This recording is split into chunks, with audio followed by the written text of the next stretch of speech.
The following presentation is a Deej Experience production and may not be recorded, rebroadcasted, or retransmitted without the express written permission of Deej Experience LLC. For more information, visit us online at www.deejexperience.com.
Good evening, ladies and gentlemen, and welcome on in to another Deej Experience Northeast Sports Stream Classic, presented in part by the Northeast Athletic Club. Hello, everyone, and thank you for tuning in for another Friday Night Lights episode of some Piaa D-10 buddy. Boys Football. Johnny, It is. Friday Night Lights. Mr. John McGuigan Jr. and myself, Bill Henry, here with you this evening. Welcome on board, folks, as the Pickers on the road for the remainder of their games, pretty much, as we come out to the West County here, as the Yellow Jackets of Girard, the Girard Yellow Jackets, Yes. home of Battles Memorial Field here out in Girard High School, Girard, PA. One of the only grass fields left in the county. Yeah, them in Northwestern. Yeah. So we'll see what happens in the future here. A lot of guys like the real grass, but just about everybody is going to the turf.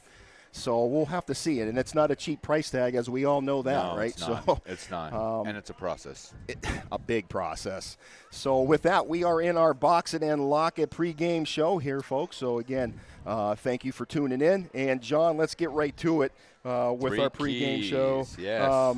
Well, actually, before we get into the three keys, we got about 13 minutes left before we get it. Let's talk about these two coaches, first season, I should say, with a new program here with Coach G and Coach Mark Brooks from the Girard Yellow Jackets. Now, Brooks, 37 years old, coming in this season. He tried to take a year off after a big, successful 6-year run at the Northwestern Wildcats. But, like any coach or any player, once you try to retire, you just can't hang it up, right? So he couldn't avoid the sideline. He had a record of 38-20 with the Wildcats, including several playoff appearances. Coach Brooks started his career as an assistant coach at Harbor Creek for 5 years and then 5 more with the Cathedral Prep Ramblers before heading out to Albion. After he resigned, Brooks returned to Prep for 1 year as an assistant coach before taking over at the Girard Yellow Jackets this fall. So Brooks is in health and physical education teacher at Elk Valley Elementary School as well. So it made sense for him to come out here. Exactly. So first year for him, putting these Yellow Jackets under a new program. But we have one of our own, too, with Coach G. Absolutely. Coach G, 54. This first chance of being a head coach at the varsity level. He's been a teacher and has been for 15 years of coaching football, including 3 years at Blessed Sacrament, another 12 at Cathedral Prep. He did a range of things here, folks, from 2 years as an assistant coach on the junior varsity level to 7 years as a varsity line coach, another 3 years as a defensive coordinator for the Ramblers. Coach G is looking to leave his mark on the Northeast Pickers program here, and a little bit of a bumpy start, but it's not just for him, it's for Coach Brooks too, right? Absolutely. So even matched up game, I'm thinking tonight here, folks, both of them tied up. Overall record 1-6. They are 0-3 within the region play. So it's prepare for a battle. Not only that, but it is Girard Yellow Jackets homecoming. We will bring you those festivities at halftime as well. But the Pickers trying to be spoiler tonight for the Yellow Jackets, and we're going to see how that goes after taking some lumps last week against a good Corey Beavers team. I got to give it to that Corey quarterback last week, though. He was dropping some dimes. He was. And they're just a good – they're a good team, senior strong. They got a lot of key players there as both Yellow Jackets and Pickers, a little bit of a younger team here. They do have some seniors, but not like not like some of these other teams we've played. I think we have 2 or 3 senior starters on both sides of the ball. Yeah. We are freshman, sophomore, and junior heavy. So with all that being said here, folks, we're going to get you right into the 3 keys to success tonight. Let's bring these up, Johnny. First one. I like the first one. You got to get off to that fast start, right? That's what we always try to preach. You want to just get the lead up early and try to keep it going as well. Don't look back. So let's get off to that fast start. Secondly, we got to get that run game in effect again with Ringer and Pascal. Let's get these guys. That 1-2 punch, absolutely. I like it. I like when they bring that out. I think we got to stick with that, and I think we're going to see some good showing of that tonight. Last but not least, I just said it a little bit ago.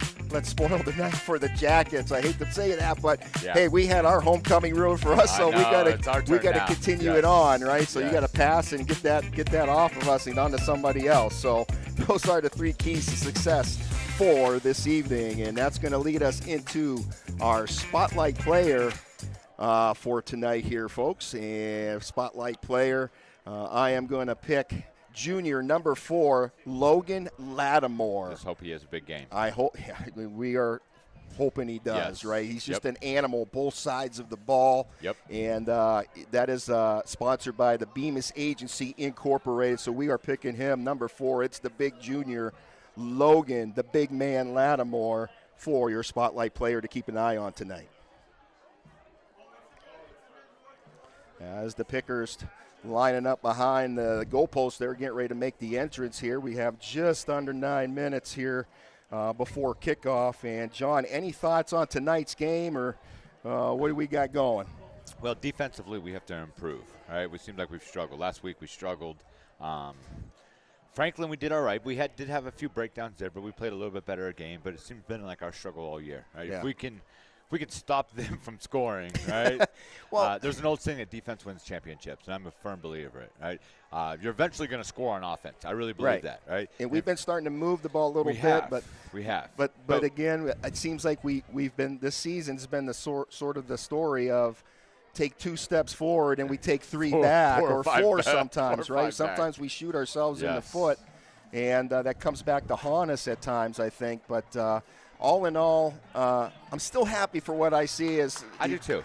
Girard Yellow Jackets coming into the field here with the American flag as they bring it on in here, as they are the home team in their classic home field attire there. The red jerseys with the yellow pants. I really believe tonight, whoever wins the line of scrimmage is going to win the game. Exactly. I think we're going to have there, but I think it's going to be the truth. I think we're going to have a battle back and forth. I'm thinking a tug of war maybe match tonight.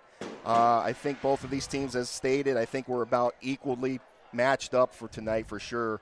And talent on both sides. Yeah. A couple key players we're probably going to have to keep our eye on is that James Kibbe from Girard. He can get himself loose and on that wide receiver spot there and get out.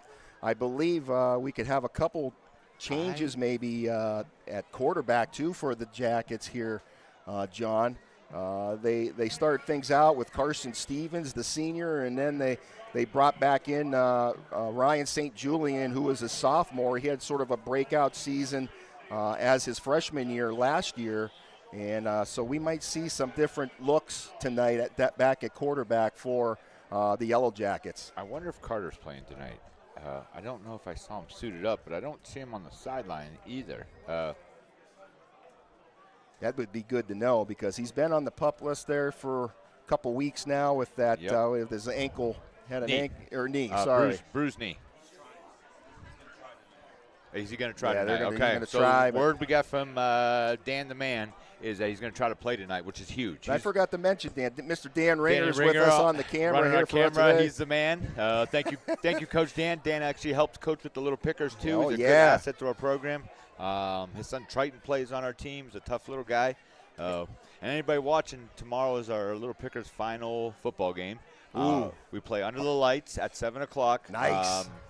At the home field on the turf. So if you're listening, you're a lover of football in the town of Northeast, come out and support the future. That's right. We'd love to have you there. You got to make sure you support them little ones because you're right. Those are the ones that are going to be up and coming, and they just love to see the fans and cheering them on as they go. In a night game for those little guys means everything. That's like the Super Bowl, right? Yep, it is. It is. This is their Super Bowl. So team captains out there meeting in the middle of the field here. We're going to have the coin toss here as we look like we're going to get the call here. Looks like the Yellow Jackets may have. Billy, we get you to move out to Northeast, and you can come down and help coach with me. You know I will, baby. I know you would. I've been out of it for a little bit, but I love it. I miss it. Oh, you'd have fun with it. I love the little kids, man. I know. They're the funnest to coach. Oh, they are. They are. They got that twinkle in their eyes still. Yep. So Yellow Jackets won the toss. They elected to defer to the second half here. So Northeast will be on the offense starting things off as both sides starting to get fired up as we come down here. We still got about 5 minutes left here. We'll get into the national anthem. Girard Band in effect here tonight as well. I like to give those band members from every school a lot of props there as they work pretty hard. Just like the athletic kids do, the band members work just as hard and tough thing to do there. So I really do appreciate band members and the band program. Yes, I love the band. So I'm going to take off my headphone and put it outside, actually. Yep.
What a nice job doing it live. There's just something about when people do that live. It gives me goosebumps, Billy. That's an awesome job from that young lady. The little hairs in the back of my neck stand up. I don't care how old I get. It's still, I I still do it. Right. And we're ready for some football. Yeah, we're going to get ready to get things going here. There's about 3 minutes left here. Girard huddled up. The Pickers on the opposite side huddle up as the Pickers in their away whites tonight with the maroon helmets. And I just love those new helmets. From the Yellow Jackets, yeah. Yeah. They are shining. The new helmets today, though, they're not like the old school days, right? No, they're not. We're actually working on getting new helmets for our kids, the little kids, the Speed Flexes, too. So. Yeah, and they're pricey. They are pricey, man. They are. We have some good parents out there. Dr. Amy Bernston is trying to help us write some grants to get some money for the kids. Nice. Yeah. Hey, folks, keep in mind, too, basketball season's just around the corner. I know it's football tonight, but just to get the Picker people prepared there, we're going to be bringing you the girls-boys basketball games this season, but we are still looking for some sponsors to get on board. So make sure that you hit us up to get some advertising in there. We'll get your commercials on there. If you don't have a commercial, we'll come out and make one for you. Don't worry about it. Absolutely. But make sure that you contact us at 814-790-2626, or you can send us an email at deedsexperience@gmail.com. As a business who advertises on here, it works. Plus, I believe in supporting our community and the kids. So good thing. Yeah, it's all good, and it goes so we can bring this stream to you live and for free too. So would really appreciate get some more sponsors on as we are getting ready here as we are in a little pooch kick there. It looks like Northeast came up with it. Good job up there in the front there, and they did. And hey, that's going to give us better field advantage right there off the get. So a good heads up look there from the Pickers. Number 21, Colton Owens with the pickup. So Galloway and his offense come out to play, Bill. Yep, so Mr. Galloway, the sophomore. He's got about passing for about 651 yards coming into tonight. 137 attempts, 69, I believe, completions. That first one, good run, a big push there. Good run by Ringer. Looks like he got at least about 5 or 6 yards on that first down. Number 44 for the it's going to be about 2nd and 5.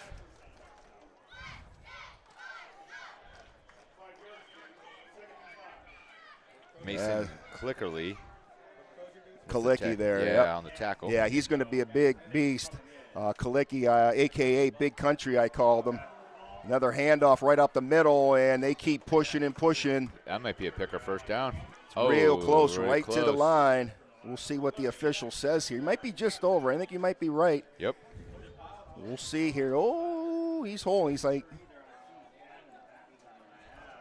And it is. Give it to him. That's a Picker first down. So a good job there from Northeast.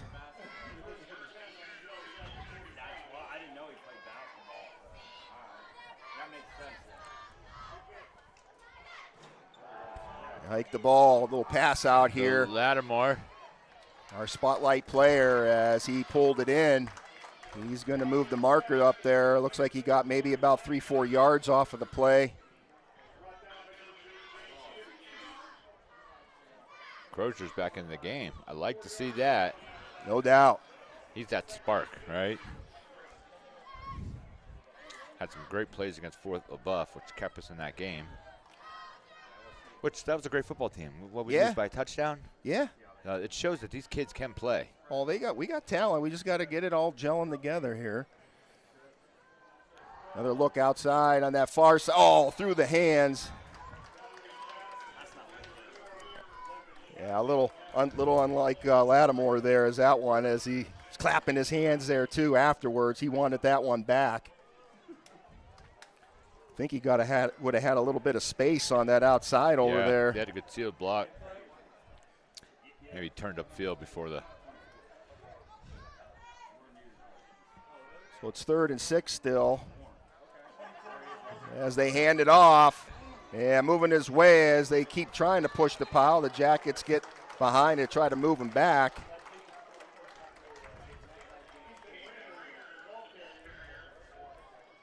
Going to bring up a 4th down and maybe about 2.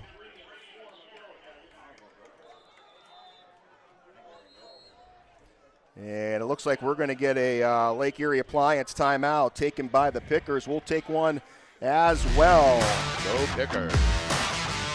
So still in that first quarter of the Northeast Harbor Creek Auto Gallery first quarter. Buddy. 0-0. Pickers deciding what they want to do on 4th down. We'll be right back. Stay tuned.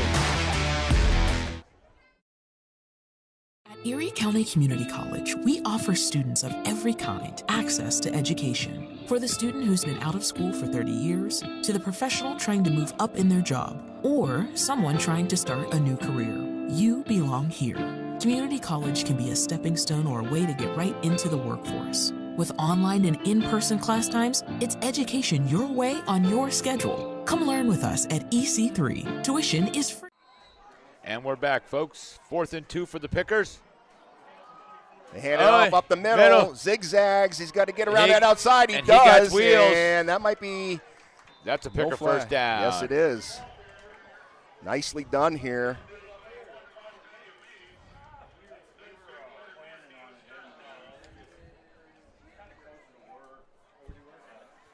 Pickers moving the football on the ground here tonight. Kind of what we talked about before the game. Yeah. Bill, right? Get that running game going. It's going to set up your pass game.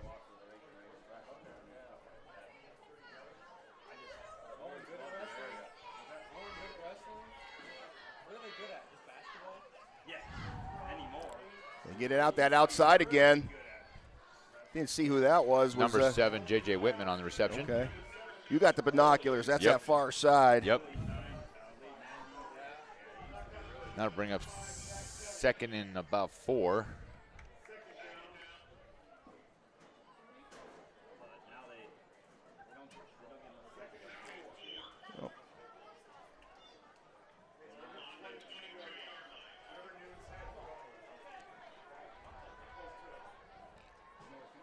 Galloway, man, in motion there. A little toss to him as he comes over this near side, trying to get tracked down. Gets through there. Good little push forward as he got. I think he had a little help from one of the Yellow Jackets pushing it forward, and we'll take it because that's positive yardage for us.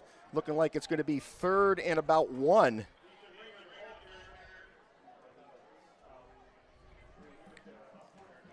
About 8:17 left here in our first quarter, sponsored by the Northeast Harbor Creek Auto Gallery. Hey, make sure you go out there and see Mr. John McWigan Jr. He'll set you up. He'll buy you cupcakes, coffee, whatever it takes. Hands it off up the middle. That's a nice hole that the line gave him, and it's looking like it might be another Pickers first down. Yeah, they're moving the chains. And they are. That's our 3rd first down of the night so far.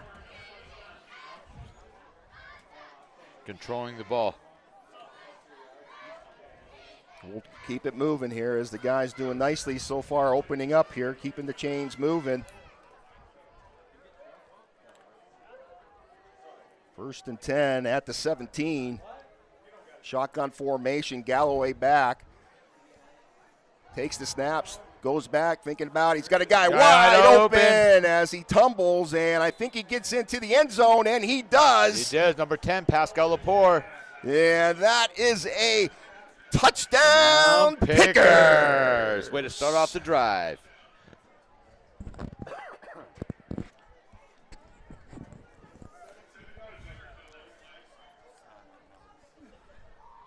Wide open he was as he just sort of leaked out over there to that right side there, wide open, and takes it in, tripped over his own feet. And the PAT afterwards on the way. Joe Morey set the kick. It is up. And it's good. And it is good. Yes, sir. There you have it. Northeast ahead with that opening drive. Moved it right down and got the 7. 7-0, Vickers lead. We'll step away. We'll be right back right after this. Hey, I'm Brad Allen with Rossbacker Insurance. If you're looking for a personal approach to insurance, give us a call. Our team's here for you. We've been serving the local region for business insurance, personal insurance, as well as family life insurance since 1928. We're super happy to assist you. Send us a message or give us a call at 677-4095 or find us at teamrossbacker.com. We're here to help. Thank you.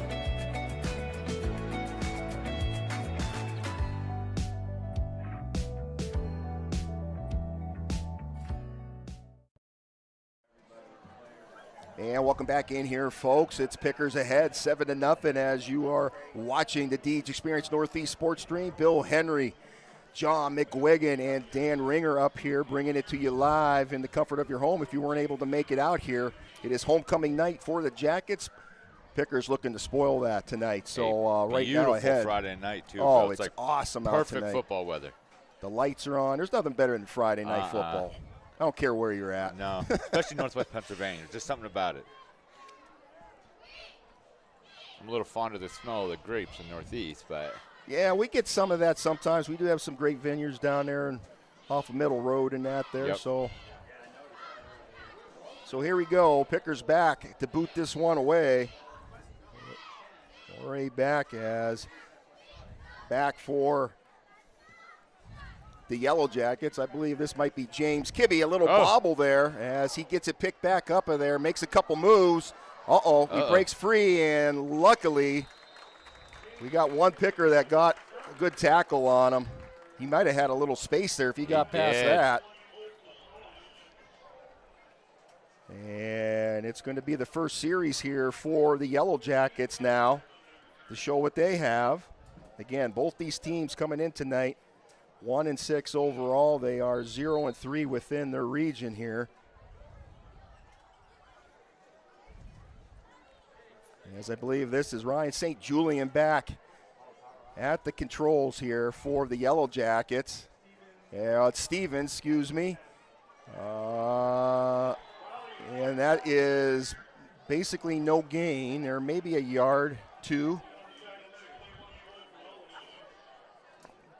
Brings up second down.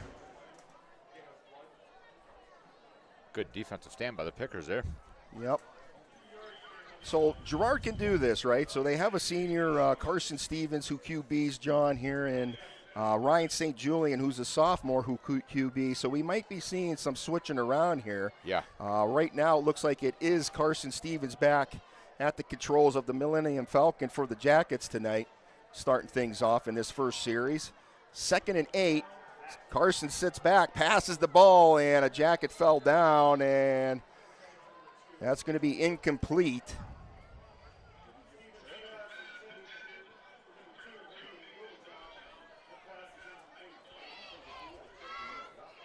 That's going to bring up 3rd and 8.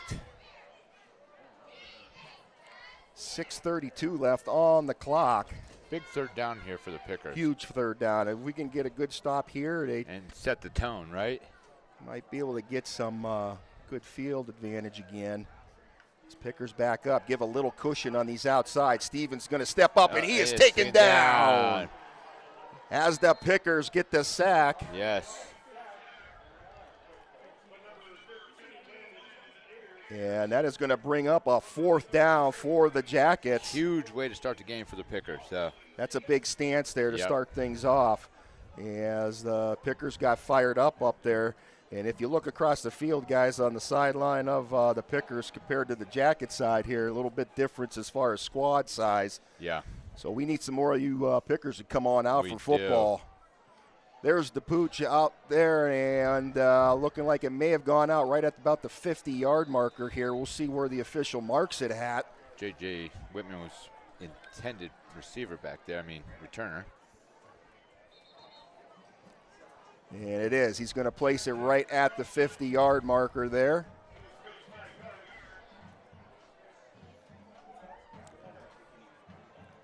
.5:48 on the clock as the Pickers come back out for the second series of their offense here. Let's do something big. Let's keep the ball moving, right? Yeah, and I'll take it at that 50-yard line. Absolutely. That's still, you're right at the middle there of the big B out there. Great field position for the Pickers. It is, and if we can keep moving the chains, it's going to be better yet. Is Carter out there? Is that him on that? Yep, number 5. Okay. That's good to see. Luckily, he came back from that had a few weeks off here. We've missed him a little bit here. Yep. We're going to use him, I think, sparingly tonight. Take not too much for him to work himself back in. So 5:48, Galloway gets the guys lined up. He sets up shotgun formation, box car to his left. And man comes in motion. He pitches it out as they try to come around. There's a flag in the backfield there. We're going to have to see where this one's going to be as the penalty flag out. And that is going to be holding against the Pickers here, and that's going to back them up a little bit here.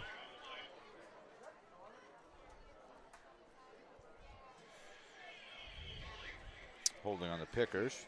It's our first penalty of the night. Most of the year we have had pretty good night penalty free. So right.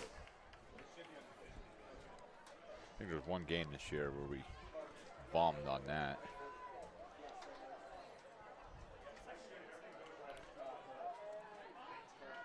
So it's going to be 1st and 20. Galloway keeps it to the left. As he moves them feet, gets out of bounds, almost up to the original line of scrimmage. We'll see where they place it. Maybe a yard shy of it. Now bring up 2nd and 10. 2nd and 11, it looks like more, but.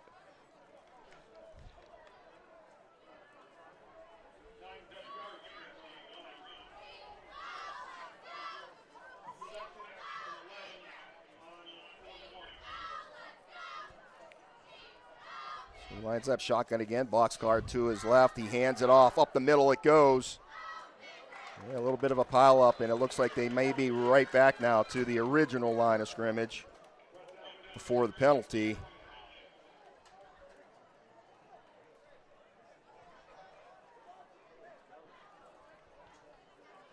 Bring up a 3rd down and 10.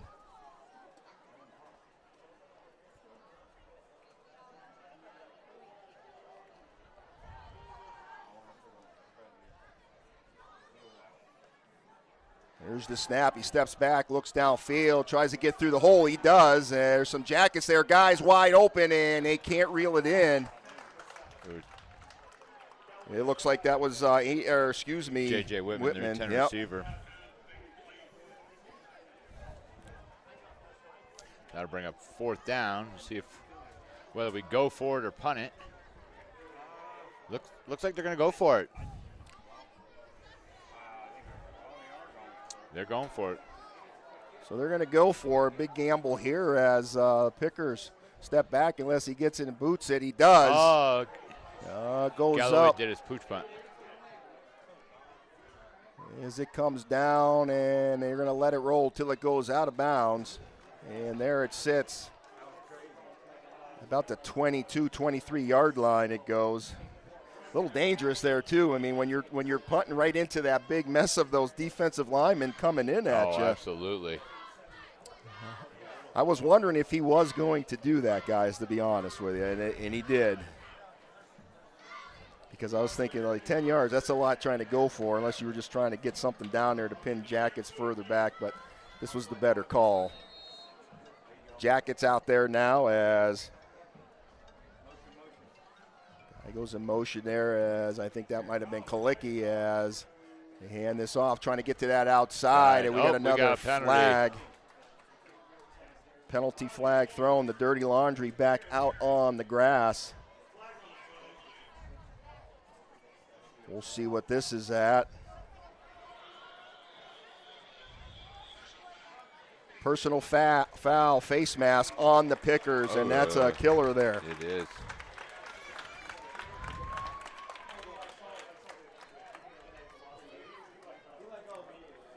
So that's going to move the ball positive for the Yellow Jackets, and that's what they wanted. And it's still going to be 1st and 10 now at the 40-yard line.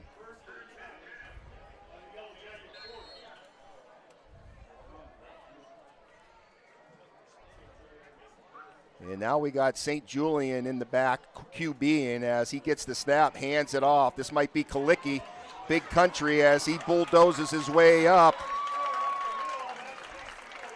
And that's going to be good for a Jackets first down, guys, as Big Country going to be a tough guy to get down tonight. He's a beast. Machine.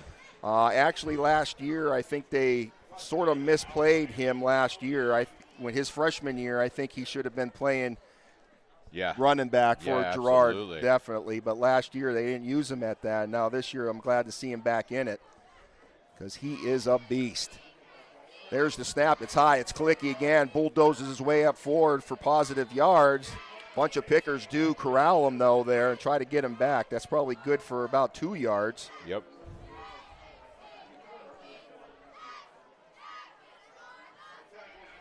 Looks like it should be about 2nd and 8 here. About 3:44 left and running. St. Julian, the sophomore, still in the back here, QBing for the Jackets as he steps back, fires the ball wide open, and they couldn't reel it in, and he was wide open. He was. I think that was number 88 there. That was Colton Miller, the he junior. Had some green, too. He did. The tight end cut across there, and he might have taken his eyes off the ball because he saw that green. Yeah. And lucky for the Pickers. That brings up 3rd down for the Jackets. Trying to get the Pickers to move here as St. Julian looks to the side to Coach Brooks for the call. Changing things up maybe a little bit here. He sends it in. Spreading the field. He's got a boxcar Kalicki to his right. Gets the snap here. Steps back looking to shoot it as he fires. Trying that same play. Oh, did he catch it? And they're going to say no. He dropped it at the very bottom, but almost. Oh, he was open again, too. Man, almost a big-time play there. As we see the repeat here, as the replay shows you, snapping that ball. Comes all the way over and out of his hands and almost into the other one. It looks like Girard's going to go for it. So 4th and 8. Oh, they're going to try to make him jump. Yep, trying to get those free plays. Got to be disciplined here, guys. And we'll see if Girard might try to do the same thing. I don't know, but they're going to go for it. Here come the Pickers. They bring the house as they're trying to scramble. They get a guy, and I don't know if he was in or if they're going to say he was in. So that's a catch. He was in. I almost thought he was out of bounds. Yeah. But that's going to be good for a Yellow Jackets first down as the Jackets gamble and they win it. Guys, that was a big gamble. That was a big gamble. Hey, but they succeeded. Good job. Yeah, way to reel it in. Kept his feet inside the marker there and got out of bounds, which stops the clock. 1st and 10 at the 33 of the Pickers now as Girard spreads it out. Boxcar this time to the left. St. Julian keeps it. He's going to roll that outside. He breaks through a little bit there as the Pickers trying to get after that ball. There's a fumble on the play. We'll see who comes up with it. No call yet from the officials. We got the clock stopped as they're going to try to get the Hammerheads off the pile here as it's looking like it's Northeast ball. Oh, number 81, the freshman Johnny McGuigan with the fumble. Hey. Yay. Well, I saw them trying to punch that ball out. You can't leave it out there like a loaf of bread, and they get it out. Yep. And what a huge loss for the Yellow Jackets there as they were on the move there. And a huge play, defensive play for the Pickers, and they come up with the ball. Big. First turnover tonight by the Jackets. Got about a little over 3 minutes left in the first quarter. They're going to send this up the middle for a short gain here, at least good 4 yards.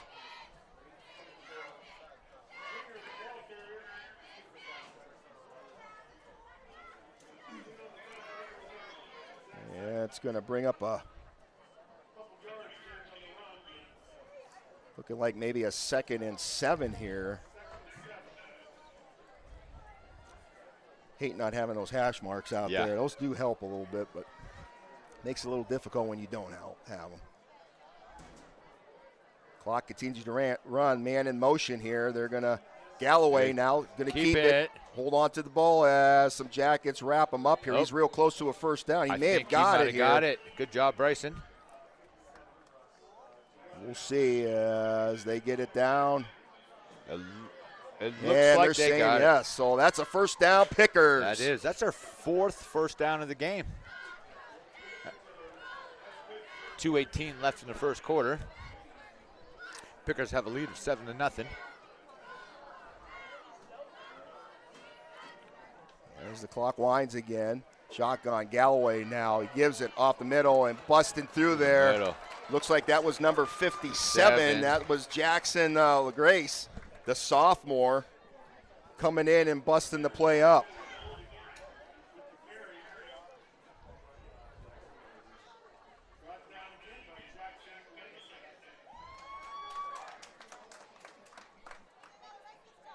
Going to bring up a 2nd and 10 on the 35. Galloway shotgun again, boxcar to his left. Spreads the field out just a little bit as he steps back looking to throw just over the top. Carter Crozier, the intended receiver. Carter trying to get up there to get it. Just a little too high for him to reel in there. It's going to bring up a 3rd and 10. As they wait for the play call to come in from the sideline. Minute 35 left here on the clock.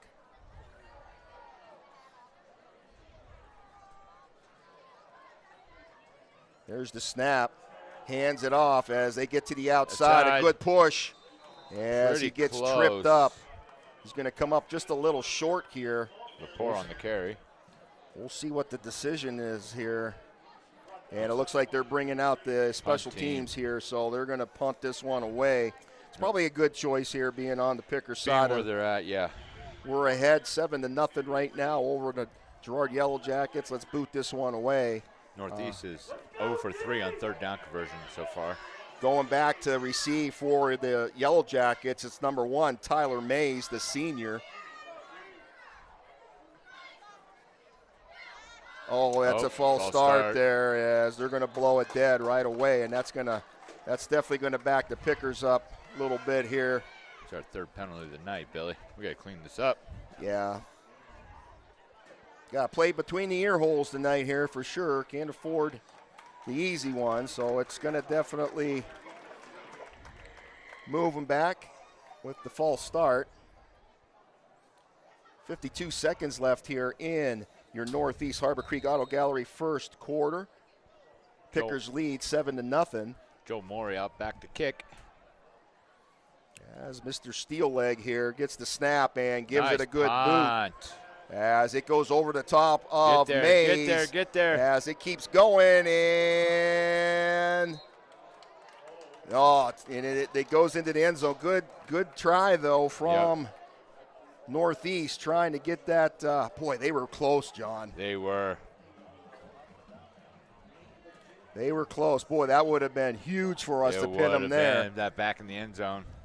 So with that's going to be bringing it out to the 20-yard line as the Jackets offense takes the field again. See if the Pickers defense can do the same thing. Yeah, we just need to keep stopping. And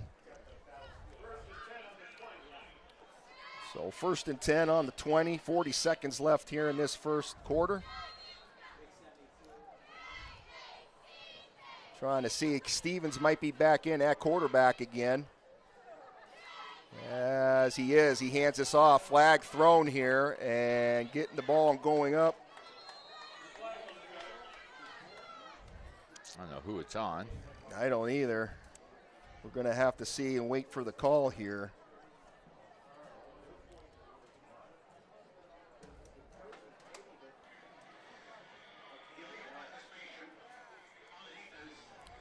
What did he say, illegal substitution? Yeah, illegal substitution. Legal substitution on the Pickers.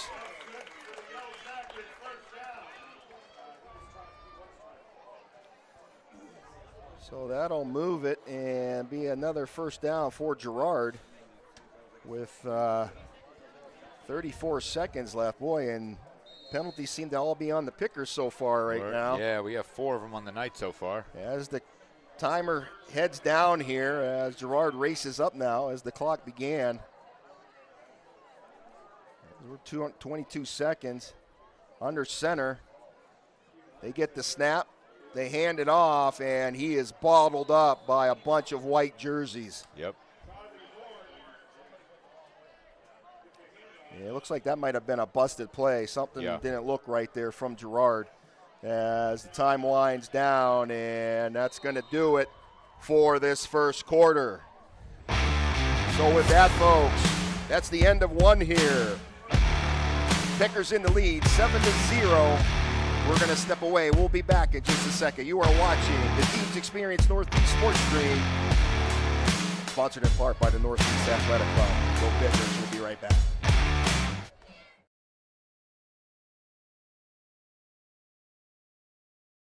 For sales, service, and everything you need to get on the road affordably, trust Harbor Creek Auto Gallery and Northeast Auto Gallery. Both locations have quality pre-owned vehicles in stock, plus full service and detailing options. Need a paint job or repairs? The Auto Galleries now offer a full body shop. Planning a big job or a move? Rent a Penske truck or van on site. Harbor Creek Auto Gallery at 6850 Buffalo Road, HarborCreekAutoGallery.com, and Northeast Auto Gallery, 85 West Main Street, AutoGalleryNortheast.com.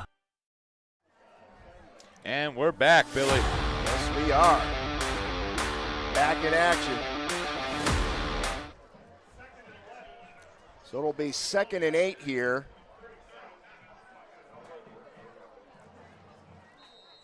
For the Jackets.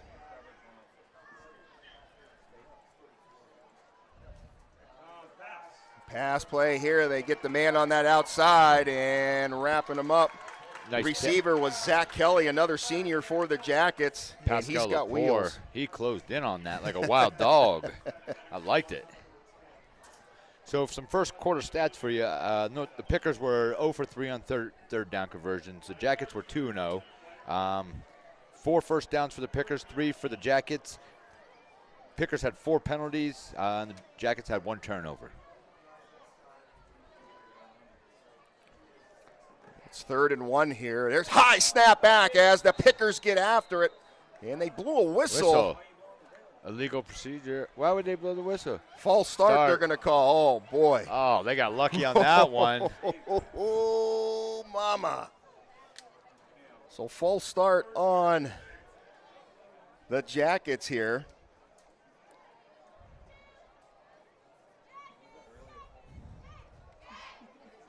Wow.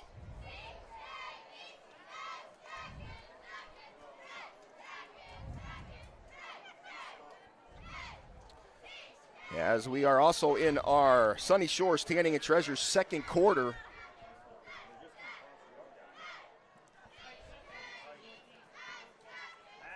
Stevens back as he throws it downfield, overshoots his man, and we got another flag here. And I think this is going against the Pickers as well. It's been really all Pickers on the penalties tonight. Yeah.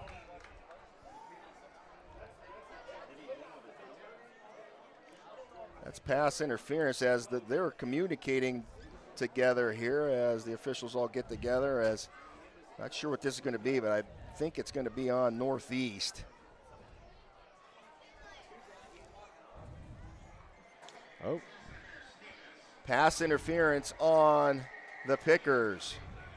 Yeah, and that's going to give the Jackets a first down.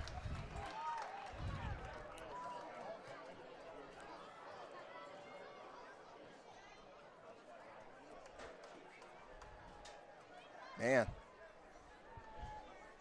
we got to clean this up, guys. We do. That's 5 penalties on us. And so far before the half here is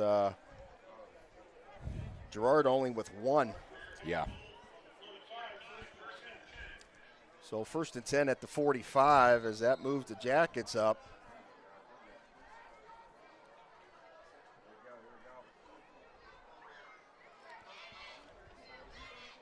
Stevens in shotgun. He calls for the ball. He's going to keep it himself, and he is wrapped up. Logan Lattimore in on the tackle. I think that's a sack. That is. Great job as Lattimore. Job. Spotlight player, folks.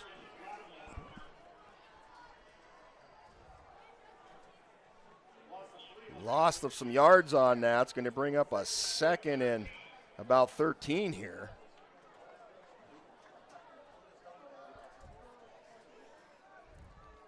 St. Julian back in at QB now for the Jackets as they flip back and forth as he's going to roll out to his right.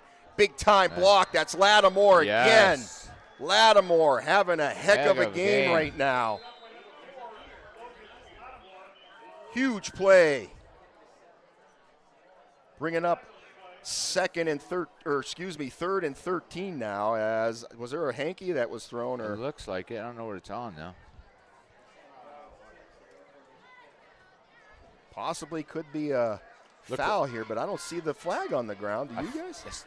Unless they're calling pass interference, but the ball was tipped. So if the ball was tipped, there's no pass interference at that point. I think that's what they're discussing. Looks like Coach Mack is on the sideline saying, tip ball, tip ball. They're closer to that side, so he's trying to get in their ear here. Okay, no penalty. No foul. Yep. Good job as Lattimore being huge on that, yes. Getting up and blocking that, tipping that one out of. Well, that's one change they made on this defensive front. They moved Johnny to defensive end, and they put Lattimore at defensive tackle. Okay. Try to create a little more inside pressure with his speed and have Johnny kind of control the outside edge. Seems to be working so far. 10:33 on the clock. Pickers lead 7-0. It is 3rd and 13.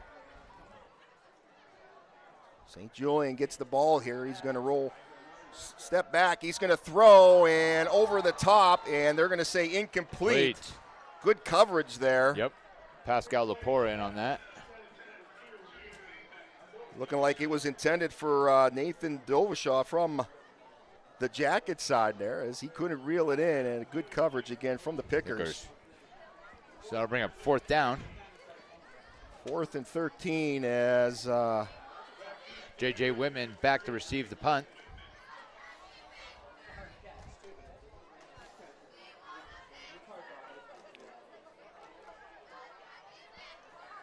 There's a snap. They get it up, and this is a shy one as goes out of bounds, and I'm going to say it looks like it might be at about the 37-yard line.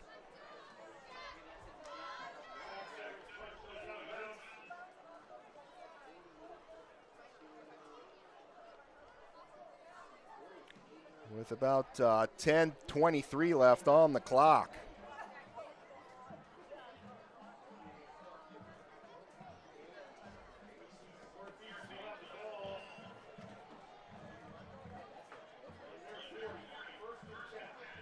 First and 10 at the 40. Galloway back in shotgun. Boxcar to his right. He's going to keep it. To the outside. Has some green. He's got a blocker as he's trying to get all the way this outside. Gets pushed out of bounds. Good gain of about 7 yards, it looks like. Bring up about 2nd and 3 for the Pickers.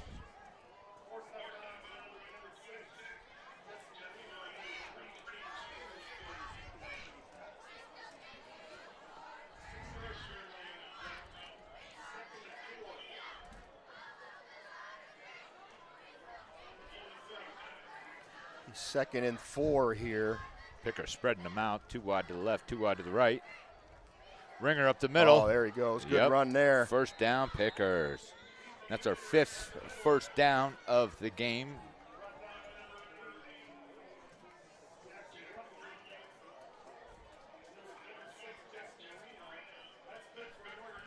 Yep, good for another Pickers first down as the clock continues with about 10:05 left. As again, we are in our Sunny Shores Tanning and Treasures second quarter.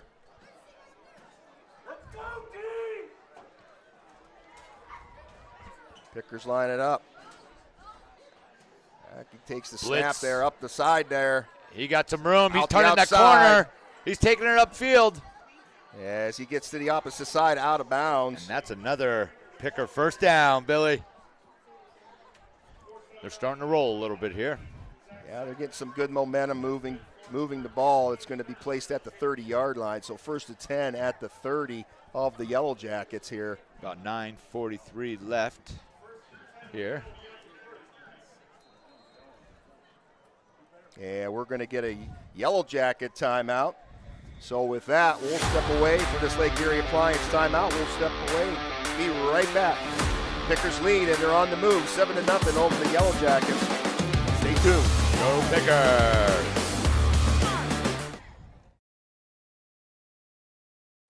So I'm Brad Allen at Rossbacher Insurance, and I just want to say that we're here to help you out. We can customize an insurance program for your family, for your business, whether you're a manufacturer, a contractor, a restaurant, a church, a civic organization. We have experience with all of those, and we insure a number of them. So we can help you out. We've got multiple carriers. We can put together a great program, customized to your needs, bundle it all together, get you great discounts. So give us a call or look us up on our website, teamrossbacher.com. Welcome back in here, folks, to the Sunny Shore Standing and Treasure second quarter. Deej Experience Northeast Sports Dream. Pickers on the move here out of that Lake Erie Appliance timeout, taken by Girard. Galloway rolls to the right, has some blockers. Got a man, through the hands. It's going to be incomplete. That was Crozier again. 2nd and 10 for the Pickers now. Yep. So Girard taking that timeout. Each side with 2 left here before the half.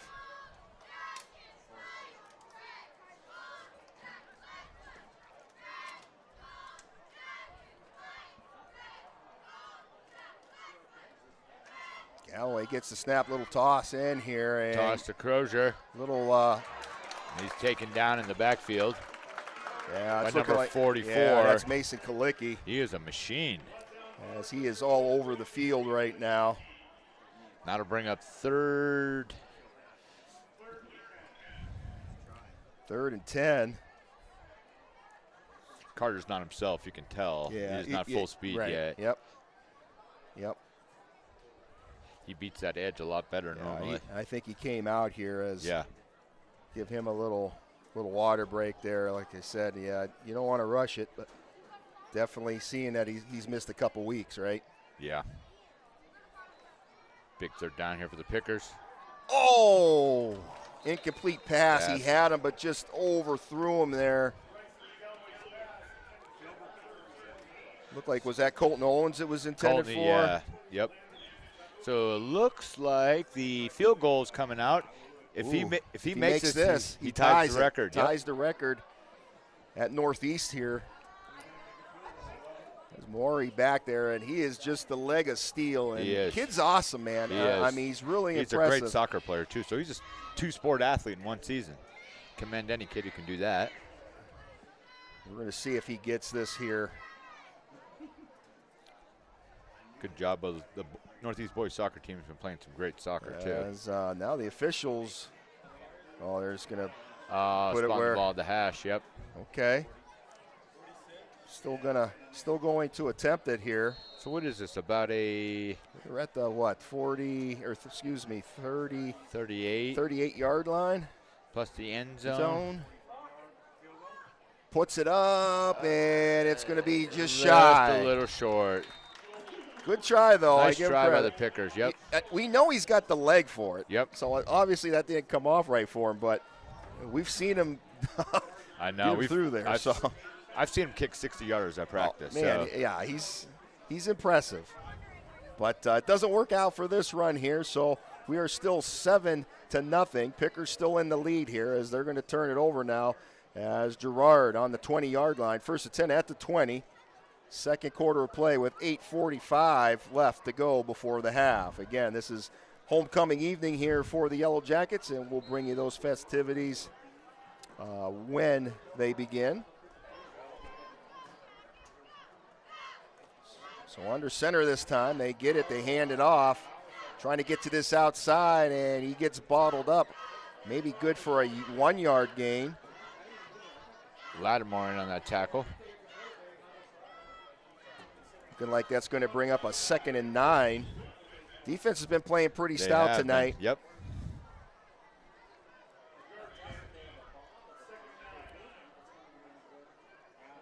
As Jackets go back into shotgun formation, I believe that's St. Julian in the back there for the Jackets. Gets the snap, looks to his right, and this one's going to be incomplete as it falls short.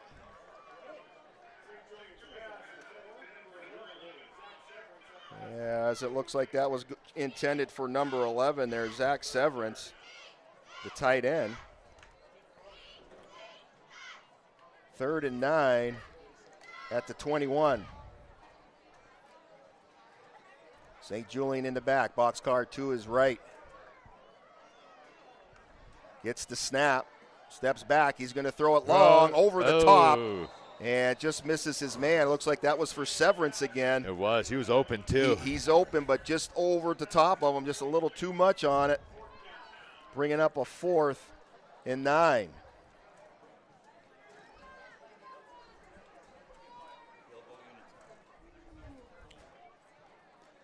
Is that Whitman back in the... Yep, Whitman back to receive. And whistle's blowing. I think we're going to get a... What was it?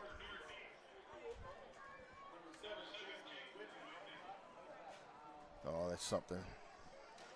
No penalty. That's something must have happened. There we go.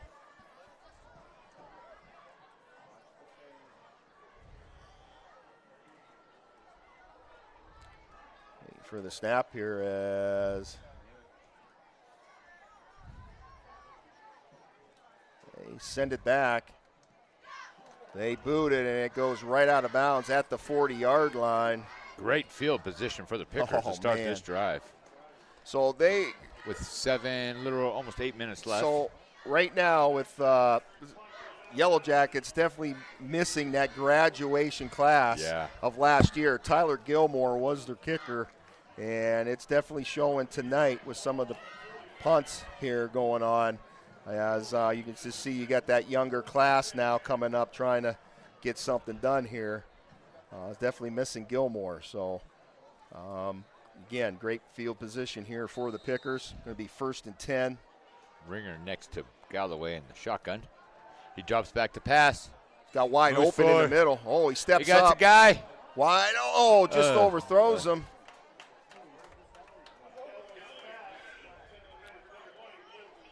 He had some grass in front of him, too. I thought maybe he was just going to run it. But I get the idea. He did have a guy open. Just overthrew him.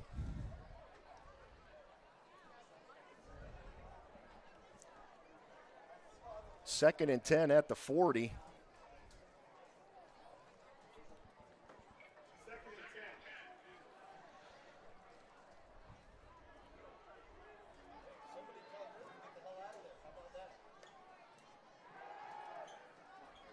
Galloway rolls to the left, has a man.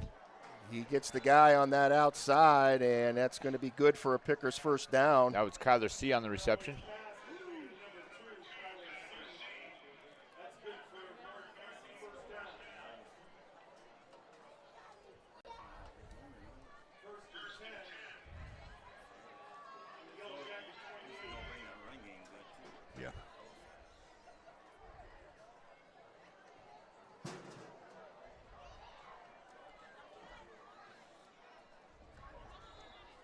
And we got whistles flying here, so penalty. False start on the Pickers.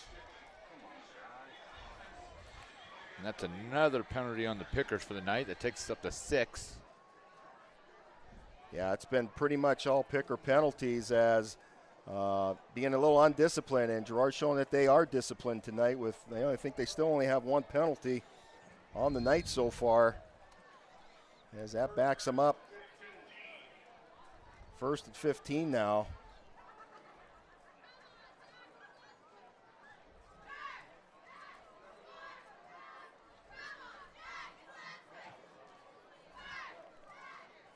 Clock running, he gets the side. There's the official's arm. They hand this one. Oh, quarterback keeper. Keeps it. Gets that outside and looking like he might get to a little bit past the original, right? Yeah. So.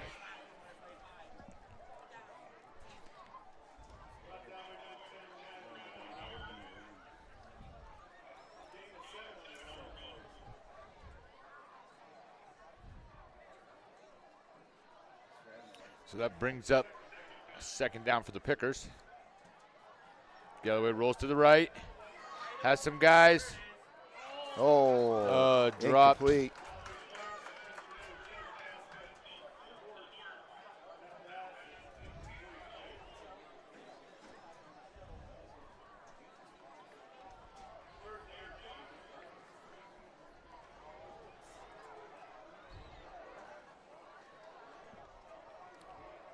So that's going to bring up a 3rd and 8 at the 26.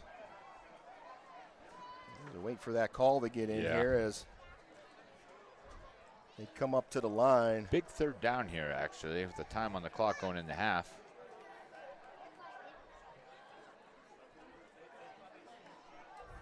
Here's the snap. He's looking deep as he rolls out to his right, looking downfield, trying to get to that outside and gets pushed out of bounds. I don't know if he got it or not. That'll bring up a 4th and short, I think. Oh, no, I think he got it. We'll see here where they spot it as don't see the chains moving yet here. That is close. And no, they're going to give it to him, so that is going to be good for a Pickers first down. Yes.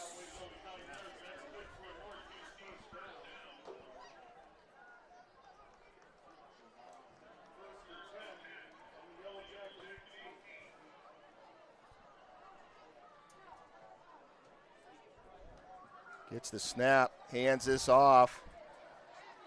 That's Lepore as he gets shuffled back.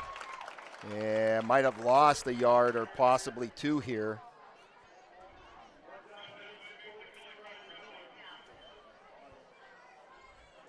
Big play from the Yellow Jackets there on that, backing them up a little bit. It's going to be 2nd and 12.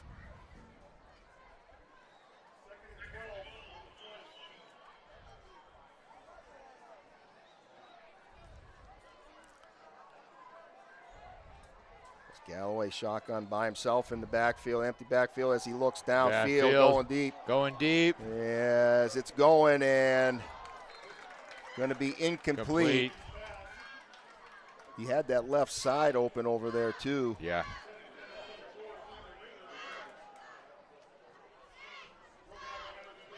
Was that Ethan? Yeah. It was intended for? Yep. Brings up 3rd and 12. Still at the 20-yard line here. 5:34 on the clock.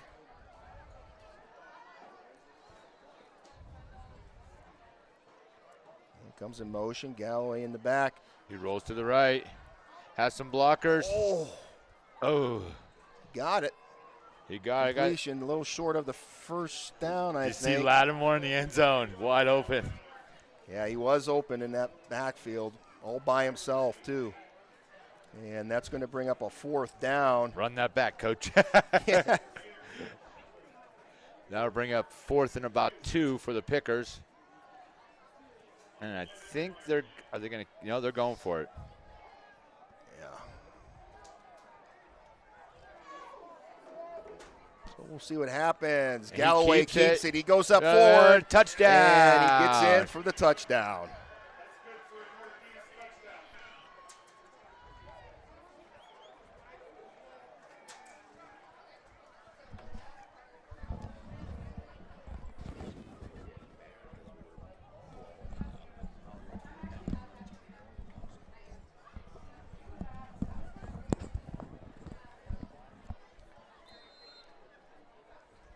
So Joe Morey set the kick.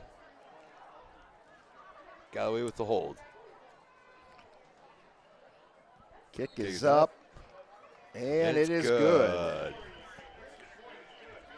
So that'll make it 14-0 Yeah. here. 14-0 Pickers right now over the Yellow Jackets, homecoming night. As we'll step away, we'll be right back right after this. You are watching the Deej Experience Northeast Sports Stream, Deej Experience Production. Stay tuned.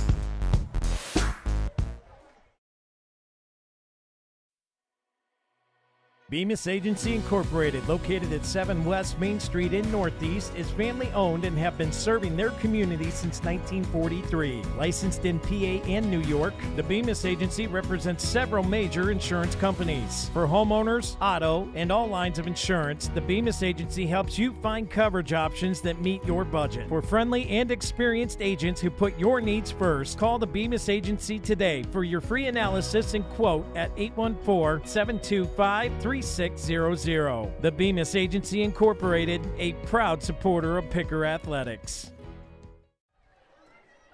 And welcome back in here, folks. Bill Henry, John McGuigan, and Dan Ringer. Picker set to kick off here.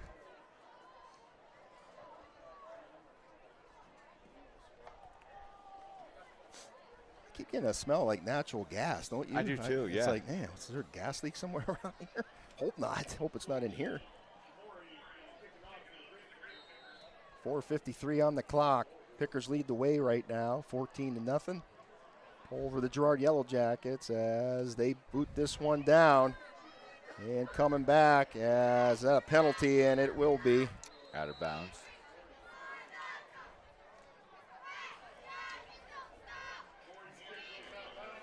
And that'll bring out that Girard offense again.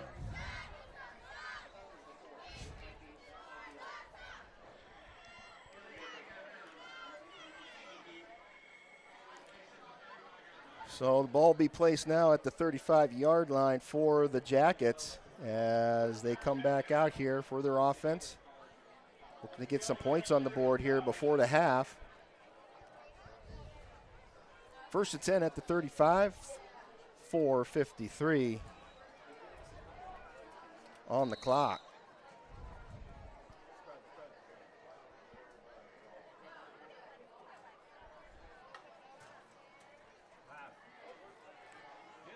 As Stevens trying to look downfield. As Stevens takes a sack here. Colton Owens on the sack. Owens, the sophomore. As these younger kids looking good tonight so far, John. That was good defense right there. It's going to bring up a second and about maybe 18.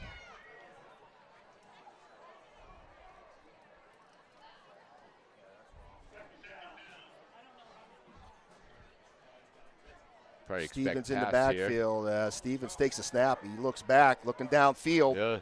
Release the ball wide open on the outside. It's the Jackets. They take it all the way down, and that is a big gain for Girard.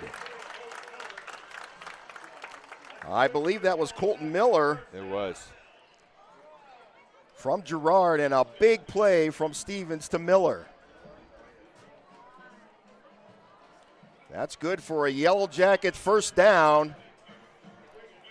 As now the spark started for the Yellow Jackets.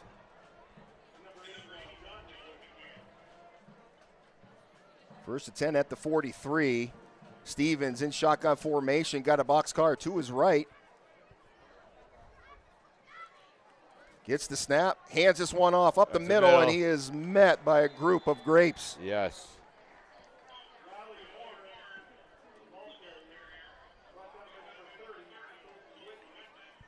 Number 30 in on the tackle there. That was Whitman.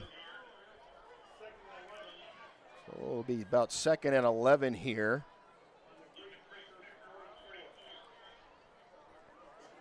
The 44-yard line as the Jackets step back up.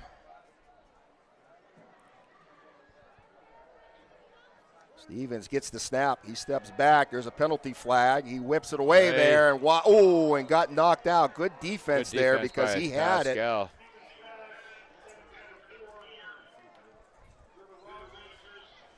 As Rogers had it reeled in and it got knocked away, but we have a penalty flag on the play here. False start against the Jackets. That's the second penalty on the night for the Jackets. So that'll be a repeat of 2nd down as they get backed up here.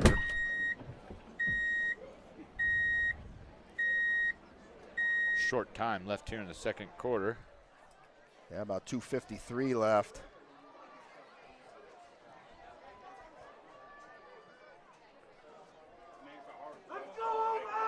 The Yellow Jackets get lined up here.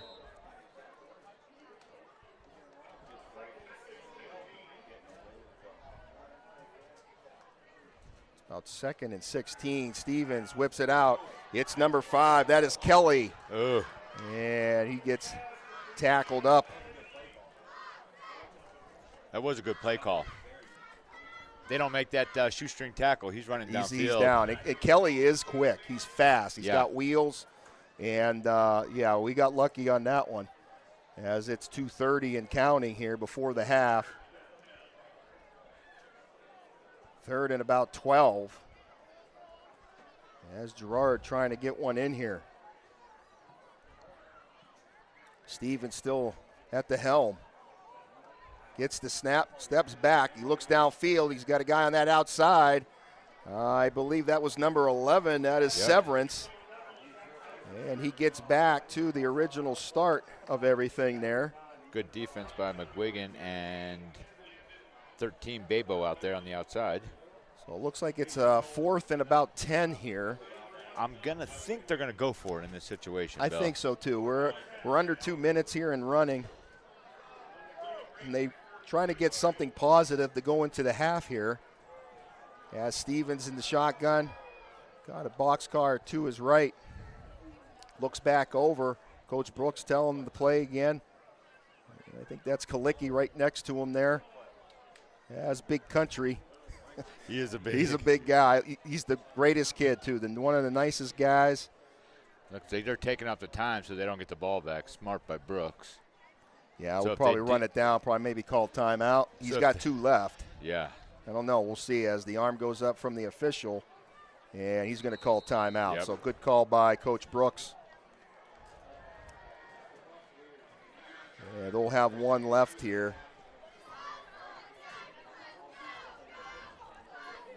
With about 1:06 left. Pickers lead right now. 14-0 over Girard. Homecoming night here.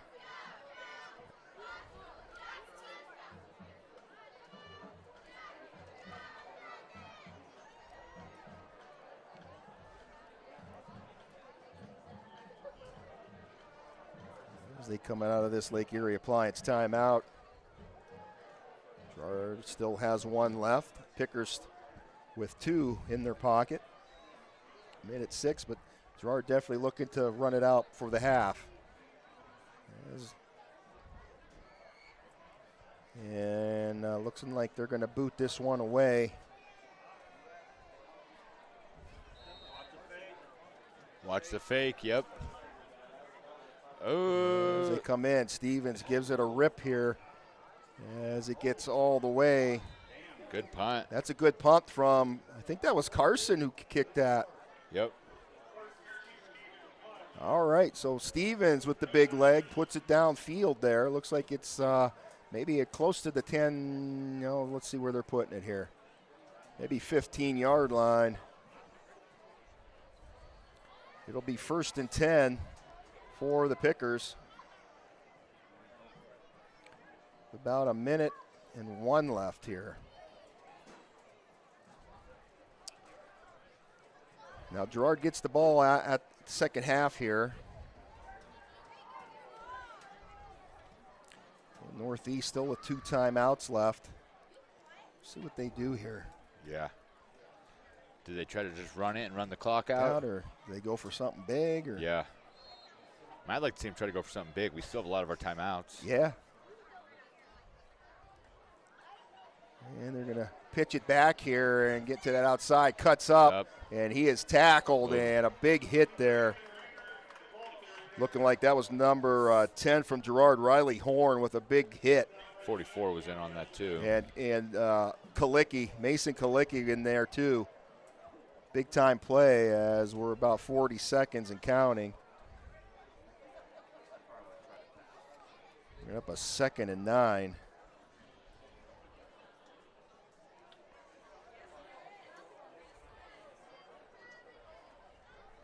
Galloway back, gets the snap, hands it off again. The ringer. Ringer moves up. Stopped at the line of scrimmage. I think they're going to run the clock out and go into half. Yeah, that's. And they are. They're going to just run it out. So the Pickers have a good lead. Yes, they do. 14-0. It's halftime, folks, as the Jackets take it into the locker room, trying to write some stuff on the board as the Pickers are going to do the same. We'll step away. We're going to be right back as it's homecoming night. We're going to bring you all the festivities here in G-Town. We'll step away. Be right back in just a few. Hey, I'm Brad Allen with Rossbacher Insurance. If you're looking for a personal approach to insurance, give us a call. Our team's here for you. We've been serving the local region for business insurance, personal insurance, as well as family life insurance since 1928.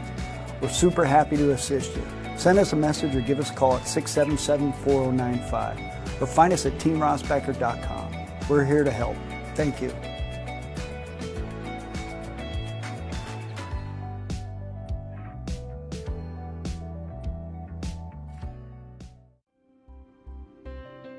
Box It and Lock It offers indoor climate-controlled self-storage units and portable self-storage containers. With 3 locations in Clymer, Corey, and Jamestown, Box It and Lock It has a storage solution to meet your needs. Both of our indoor climate-controlled locations feature automatic motion sensor lighting, 24/7 video monitoring, online rentals and bill pay, phone app access to the facility, and 24/7 access via our high-tech keypad and kiosk rental systems. Box It and Lock It also offers portable self-storage containers that can be delivered to your front door or place of business. Let us bring the storage facility to you. Store on site at our location or have us move your container to a destination of your choice. Contact us today at 855-450-3990 and visit our website at www.boxitandlockit.com. Also, find us on Facebook and Instagram.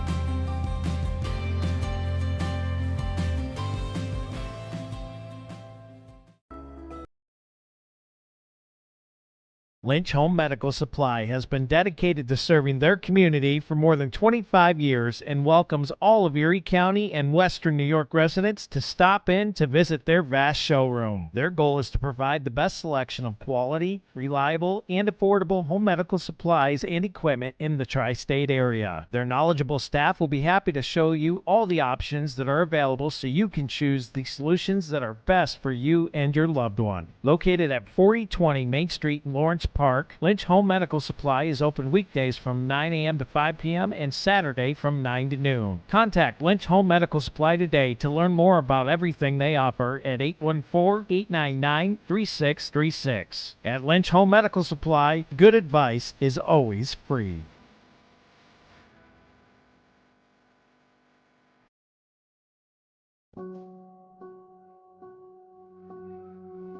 Sunny Shores Spray Sun Spa at 13 Clinton Street in Northeast Pennsylvania is led by board-certified light therapist Kristen Smithers. They offer many therapies, wellness pod, salt cave sauna, red and infrared light panels and booths, spray and UV tanning. Pair with heated gemstone mats, vibroacoustic meditation cushion, and zero-gravity massage chairs. Unwind, relax, and boost your workout, heal, and more. After a sports injury, return to playtime is 19 days, but with light therapy, it's just 9. They offer student athletes and family discounts. Visit them online at spraysunspa.com or give them a call at 716-221-6868.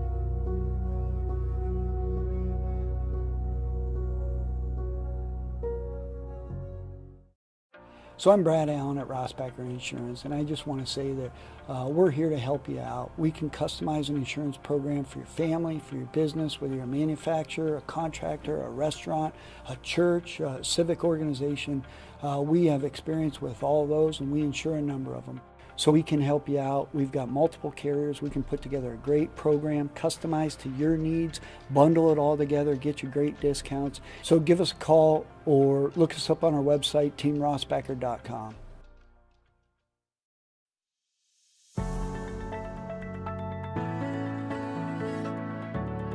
Lake Erie Appliance is located at 4960 Iroquois Avenue in Erie. They offer great deals on scratch and dent models with a 1-year warranty. Items like washers, dryers, both gas and electric, refrigerators, chest freezers, stoves and ranges, and microwaves. Appliances from top brand names like Samsung, Maytag, Kenmore, General Electric, LG, and Whirlpool. Buy a used or refurbished unit with a 90-day warranty. Open Mondays from 9 to 3, Tuesday through Friday from 10 a.m. to 6 p.m. and Saturday and Sunday from 9 a.m. to 3 p.m. Give them a call today at 814-528-7072 or check them out at Facebook at Lake Erie Appliances, LLC.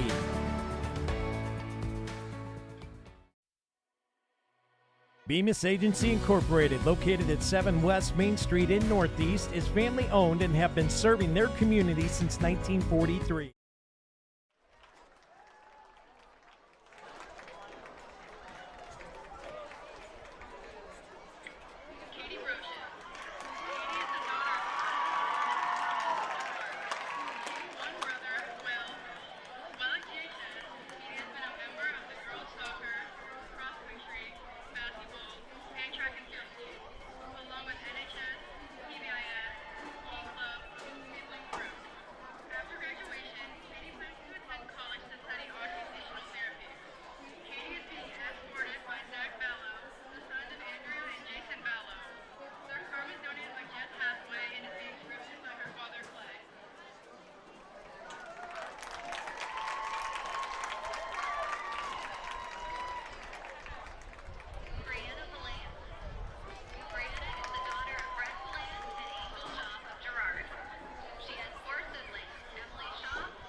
And a special night for those young ladies down there in the whole homecoming court.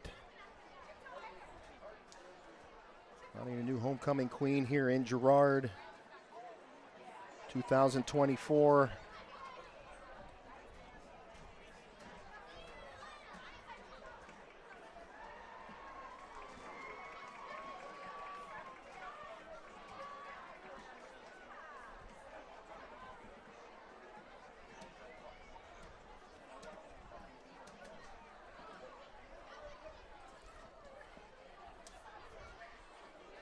We'll step away. We'll be back in just a little bit during halftime here. Stay tuned.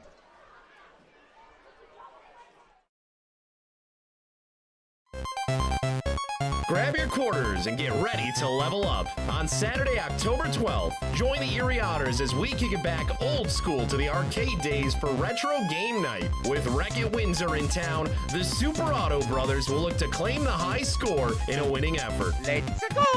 Yahoo! And don't miss your chance to win a player-signed retro gaming console. Get retro with the Otters on October 12th. Get your tickets now on ottershockey.com. K&E Surveyors, located in Corey, PA, provides professional land surveying. Licensed and insured in Pennsylvania and New York, they offer surveying services for small lot, large boundaries, subdivisions, site planning, topographic surveys, and elevation certificates. For a free estimate, call Scott Johnson today at 814-873-9333 or by email at srjohnson.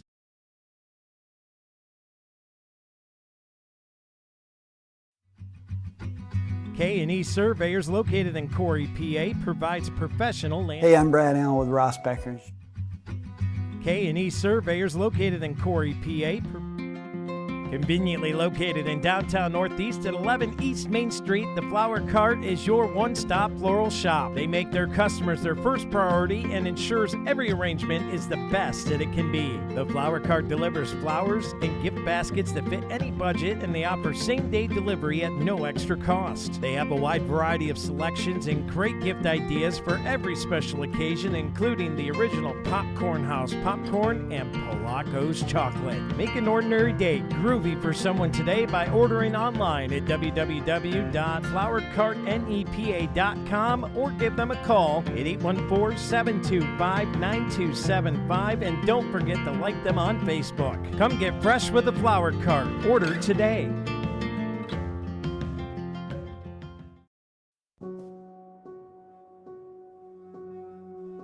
Sunny Shores Spray Sun Spa at 13 Clinton Street in Northeast Pennsylvania is led by board-certified light therapist Kristen Smithers. They offer many therapies, wellness pod, salt cave sauna, red and infrared light panels and booths, spray and UV tanning. Pair with heated gemstone mats, vibroacoustic meditation cushion, and zero-gravity massage chairs. Unwind, relax, and boost your workout, heal, and more. After a sports injury, return to playtime is 19 days, but with light therapy, it's just 9. They offer student athletes and family discounts. Visit them online at spraysunspa.com or give them a call at 716-221-6868.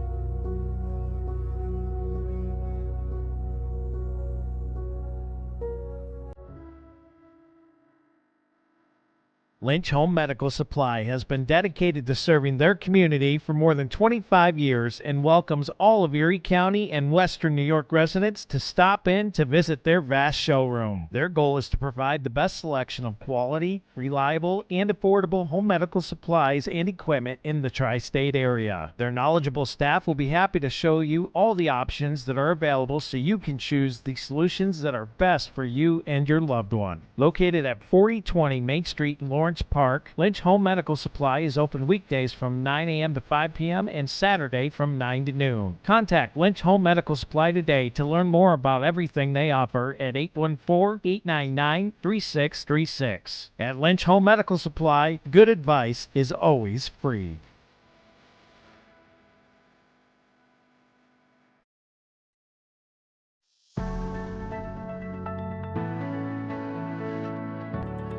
Lake Erie Appliance is located at 4960 Iroquois Avenue in Erie. They offer great deals on scratch and dent models with a 1-year warranty. Items like washers, dryers, both gas and electric, refrigerators, chest freezers, stoves and ranges, and microwaves. Appliances from top brand names like Samsung, Maytag, Kenmore, General Electric, LG, and Whirlpool. Buy a used or refurbished unit with a 90-day warranty. Open Mondays from 9 to 3, Tuesday through Friday from 10 a.m. to 6 p.m., and Saturday and Sunday from 9 a.m. to 3 p.m. Give them a call today at 814-528-7072 or check them out at Facebook at Lake Erie Appliances, LLC.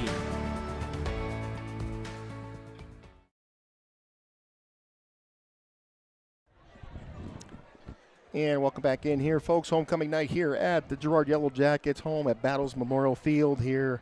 Friday night lights here as we are at halftime here. Just Pickers coming back out just to warm things up here. Jackets haven't taken field yet as we are in our halftime report here, sponsored by Rossbacher Insurance. And Johnny, what do we got for some reporting news here? All right. Out of halftime. So our biggest offender so far, Billy, is our penalties. Yeah. We have 6 penalties in the first half. Girard has 2. Girard had that 1 turnover. Our first down conversions are pretty good. We have 7 first downs. What's our big downfall is we're 0-5 on third down conversions. Okay. So that's a big stat to improve. We had that big fourth down conversion. So it's something I think we need to improve on. Right. We have to slow down Girard's run game a little bit, I would think. And some of their pass game, they dropped some big passes that would have been first downs in that first half. They did, too. and they were open on some of those too, with some really green in front of them yes. for sure. As no doubt about that. The penalty thing is where I was like because we are just. And we've been doing good, really. We were. We had it cleaned up, and it's like it's coming back to haunt us a little bit here. So hopefully we have a different second half, right? Hopefully they clean it up here a little bit here, where the Pickers are leading right now, coming out of the half, 14-0 over Girard. But Girard gets the ball back to start this second half, and they were starting to do some moving. You know what I mean? Yes. As the first half came to an end, they were starting to move some stuff. So. Look for some more probably running from Mason Kalicki. You're probably going to get James Kibbe more involved too from the Girard Yellow Jackets side here. And I think the change of that quarterback too, back and forth between St. Julian and it's confusing them a little bit. It is right? because they're 2 different types of quarterbacks, right? Carson Stevens. I mean, they both have arms, but Stevens being the senior, I mean, he's got a rocket. He's a big guy. He reminds me of Ben Roethlisberger a little bit. Yeah. He's just got that stature about him, and he's just a tough kid. He is. And we'll see what happens here. So hopefully the Pickers can keep it together. Just keep doing what they're doing, right? Absolutely. I mean, make some of those little adjustments like we were just talking about. Yep. And hopefully they come out, keep playing strong, and don't let the foot off the gas. I mean, they're hitting our 3 keys tonight. They are. And the spotlight player, Lattimore, sort of having a big game tonight here for him. So I think we did good on picking him for our spotlight to keep an eye on tonight. I was talking to him at halftime a little bit, and I was asking him, how do you like moving in D-tackle and Johnny moving at the defensive end? Because that's where he was making a lot of his plays. Right. He's like, I like it, but now I'm starting to get triple teamed. So some quick score updates right now. For LaBeouf, it's over Harbor Creek 20-0. What was that? Yes. Really? At halftime, yeah. What about the Fairview game? I think Corey Fairview, Max Preps doesn't give me an updated score right now. But Cathedral Prep is losing 28-14 to Benedict. Greenville over Sagertown 28-0. Titusville is beating Slippery Rock 36-0. Another game I was a little interested in is that Iroquois Mercier's Prep game. Yeah. 2 high-powered offenses in that game. And let's see, next week, boy, you know what? We got a Saturday matinee next week. We play Fairview at their house, but man. Why? I don't get that because we played them there last year. I thought we did too. We you did. And I did it. Yeah, we did it. Yeah. So I'm not sure how that all worked out either, but it did. So we're back at Fairview next weekend. It's on Saturday, 1 o'clock a game in the afternoon.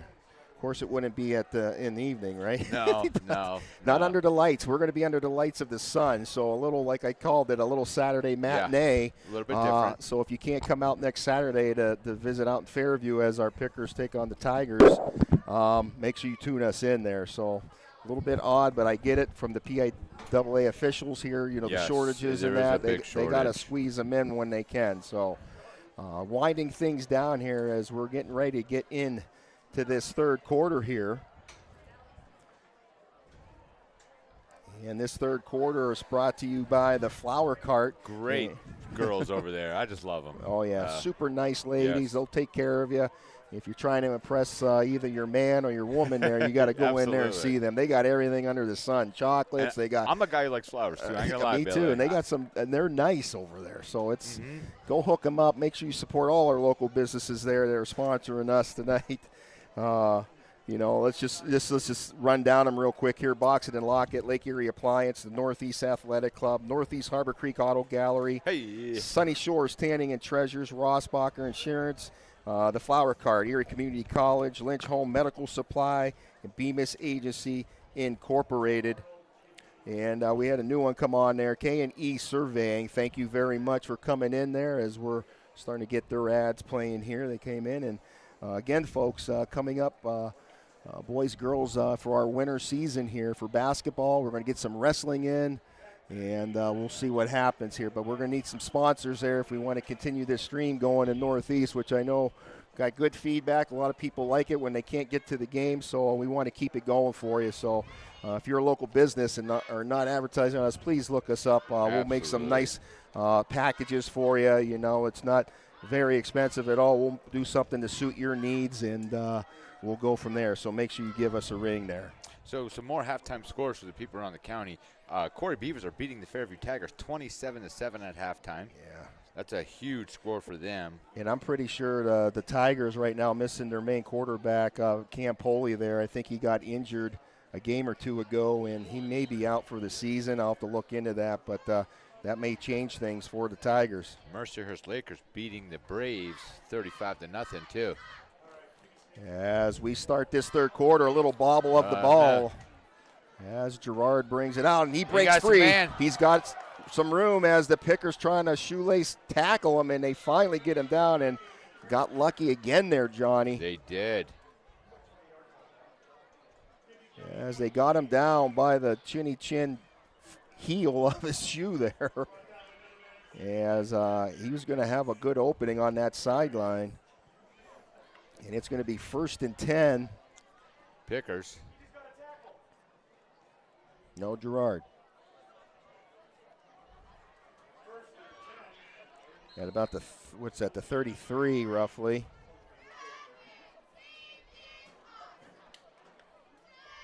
As they snap the ball, they send it right away. It looks like that was for Zach Kelly, the senior. Number 14, Sajon Lyons in on the coverage. Incomplete. It's going to bring up a 2nd down. They're trying to hit Kelly. Kelly's got speed. If he gets that, he's going to put those afterburners on, and it's going to be hard to get him. Definitely got to watch him. You got to watch James Kibbe's on the opposite side.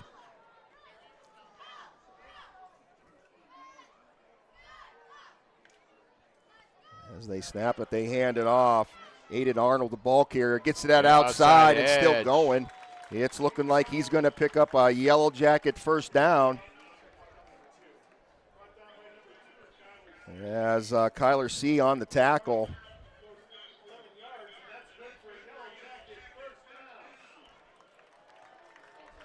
So 1st down for Girard.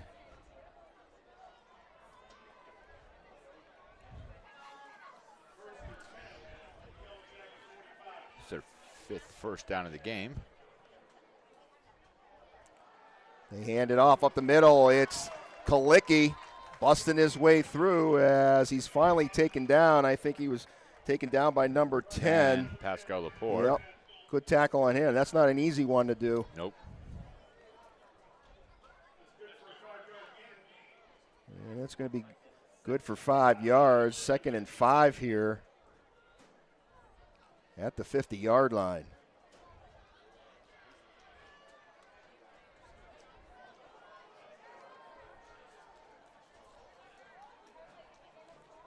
Ryan St. Julian, sophomore in the backfield here, QBing as he looks one way, comes back the other here as he's this near side. He has a man downfield too. Yeah, he's taking that sideline, finally pushed out, and a collision, and that's going to be, that's just one of those ones you got to keep between the ear holes, Johnny, there for if you're the Pickers. Yeah.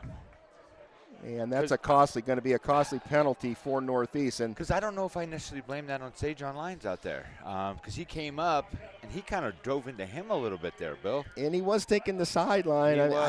That's just a hard one. That's a hard one there as the penalty comes up.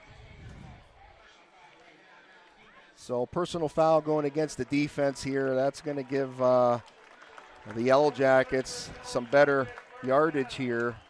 And also going to set them up for a 1st and 10. And I think they might be at the 40-yard line here. If he would have threw that, his receiver was going downfield too. Yeah.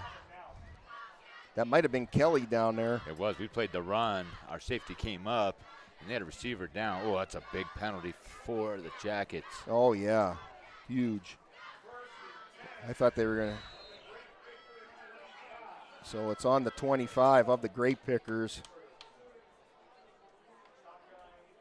Shotgun, he's going to roll out to his right. He's looking downfield. He's got a guy to that sideline.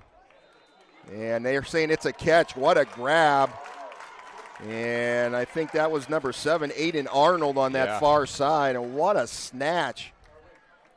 And that's going to be good for another Yellow Jacket first down, and we have a big penalty flag. I don't know if he could have threw the flag any higher than that. Who's he throwing it on? We're going to see. All I could think of is there was probably some jaw jacking down there. It's going against the Pickers, and Johnny, these are the things you and I talked about. These are the things that cut it out, that sort of shoot us in the foot. So like I said earlier, 2 steps forward, you take 4 back, and you're in the lead, 14-0 here. There's no reason to jaw jack and cost your team now. You're setting Girard up to get right back into this game. Yeah. Because that's automatic first down, so it's 1st and goal. At the 8. There's the snap. They hand it off. The ball carrier's number 10. And that was Riley Horn. As Pascal Lepore on the tackle for the Pickers. And that's going to bring up a 2nd and goal here at about the 5-yard line. Pickers got to get a big stop here.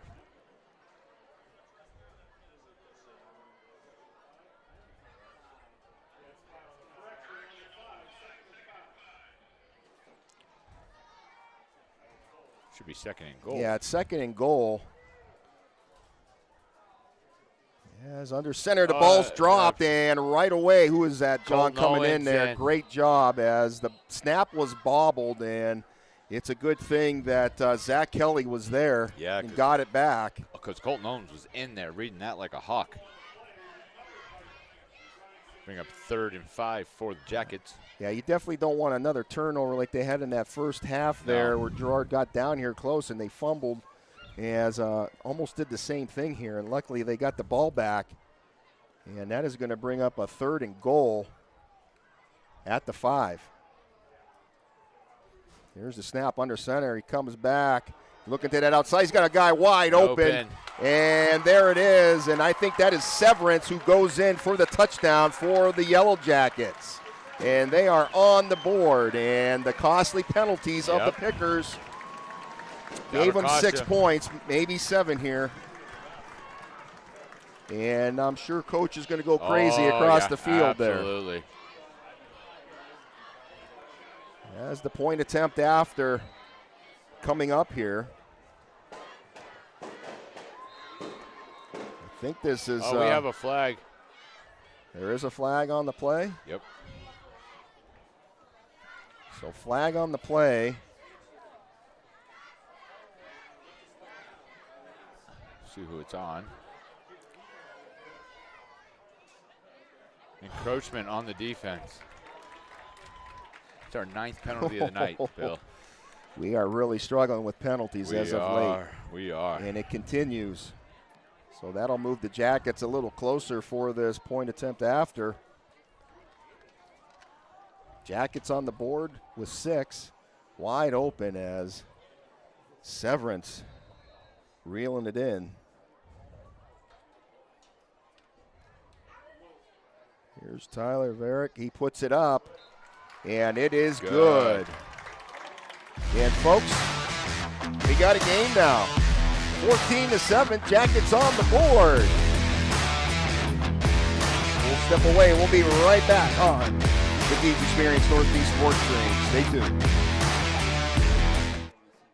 At Erie County Community College, we offer students of every kind access to education. For the student who's been out of school for 30 years, to the professional trying to move up in their job, or someone trying to start a new career, you belong here. Community college can be a stepping stone or a way to get right into the workforce. With online and in-person class times, it's education your way on your schedule. Come learn with us at EC3. Tuition is free. For more information, visit ec3pa.org. Would beat up on Fairview. Yeah, welcome back in here, folks, out of that score from the Yellow Jackets as they are on the board now. 14-7, Pickers still lead by a touchdown here, but costly penalties for our Pickers tonight. Cost them the points, moved the Jackets right into great position down there as they tee up the ball here and get ready to kick it away to Northeast. As Northeast, man, those kids, the coaches got to get into the boys over there a little bit, and they got to clean it up. Clean it up. Clean it up, fellas. As they kick this one, another little squib kick. Good job there up in the front. Who was that, Moss? That's Morion Moss. Great job from Moss. So now the Pickers got to answer on offense. I'm surprised they're doing that because that is really setting Northeast up. It's giving us great field position. Right. Unless their kickoff coverage is subpar, right? Right. That's right. You don't know the whole reason, but there's got to be a reason, right? There's got to be a reason. With Brooks, I would think there would be a reason. There is, yeah. And he's a great coach, and he knows what he's doing more than I know anything. So. Yeah. So 1st and 10 at the 45 for Northeast. Galloway in the shotgun. Keeps it up the middle, and he has some space. Oh, my God. He's got room if he can get past. He gets to that corner there. Keep going. That's a touchdown, Pickers. And what a play to come right out with the first play of the night and in for 6 for Northeast. Way to answer it. Looking back, no penalty flags. Great play as he takes it all the way in for the TD. Looking for the flag. Good job, boys. As we set up for point attempt after. And that's how you answer. It is. As they set this up. They put it up, and it is good.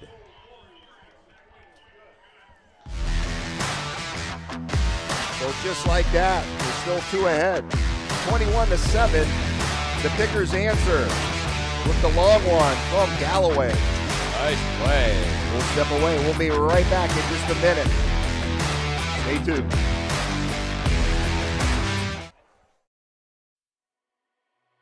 Bemis Agency Incorporated, located at 7 West Main Street in Northeast, is family-owned and have been serving their community since 1943. Licensed in PA and New York, the Bemis Agency represents several major insurance companies. For homeowners, auto, and all lines of insurance, the Bemis Agency helps you find coverage options that meet your budget. For friendly and experienced agents who put your needs first, call the Bemis Agency today for your free analysis and quote at 814-725-3600. The Bemis Agency Incorporated, a proud supporter of Picker Athletics. So 21-7 Pickers. Some score highlights out in the county too. Mercyhurst Prep is beating Iroquois 42-0 right now. Whoa! Running clock. Yes. That's huge. It is huge. So the Pickers gather out here as they get ready to kick this one away. What a nice play, a big opening. Yes. I'm going to give credit to our line down there. Yes, did a nice job on that, spreading the path as Galloway taking it all the way to the house.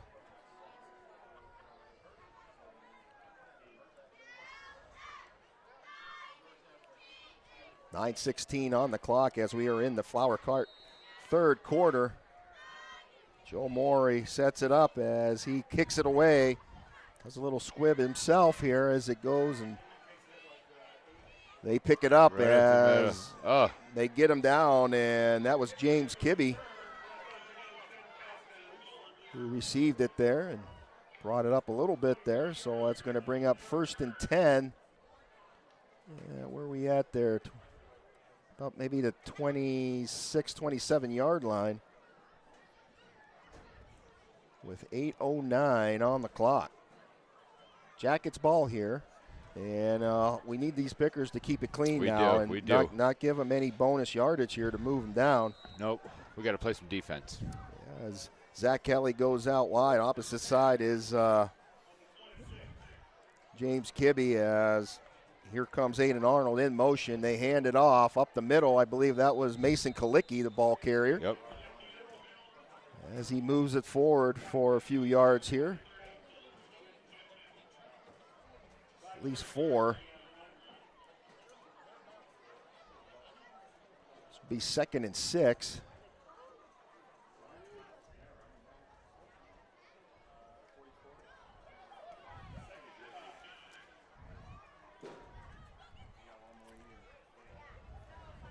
Yeah, Mason Kalicki, he's a junior. He'll have one more year, a.k.a. Big Country. Yeah, as they feed him again, as he keeps his feet moving, and it's going to take. The Pickers are all over that. They did, but it took them all to get him down. It did. Yeah, that kid is just a workhorse. You could tell.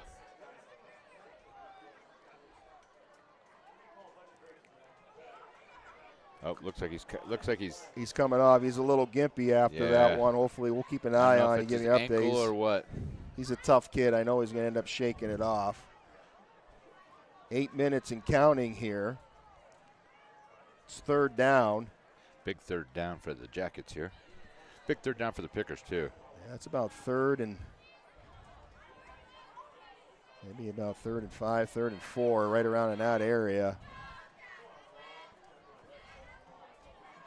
As they bump the clock here as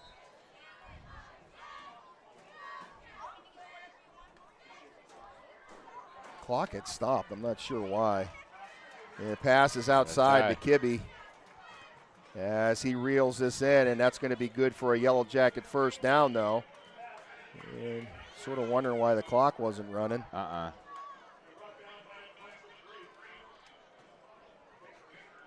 It's going to be a first down for Girard.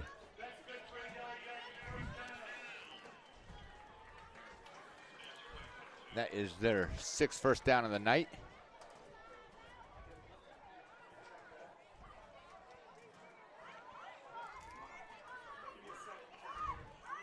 Motion. And comes in motion. That's Tyler Mays as St. Julian looks back. He throws it outside. That's Zach Kelly, and that's going to be incomplete. Nice play. Boy, he came down hard. I'm glad he's okay there because Yeah. he really came flat down on his back. Good play, defensive play by.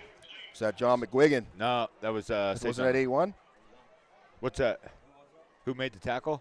That was Sejon. Oh, was it? Yeah. I thought I saw 81 over there. 14. Sejon lines. Great play on the ball.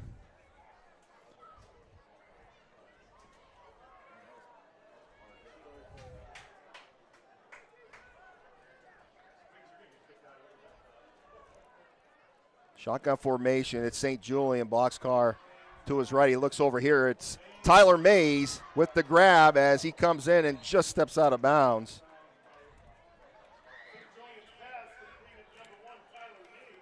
Senior T. Mays in the house tonight as he reels it in for Girard, moves the marker. It looks like they're going to be about 2 yards shy here of the first there, 2nd and 2. Well, 3rd and 2, isn't it? Or 3rd, I'm sorry, yes, you were right. Big 3rd down here. I say that every 3rd down. See, I'm looking across, I see the marker, and it's off there. And it's oh, they just changed it. They just changed it, yeah. Going to this power I formation. Oh, and that's number 10 there for the Riley Horn. Yeah. With it, and looks like they're going to get the Yellow Jacket first down there.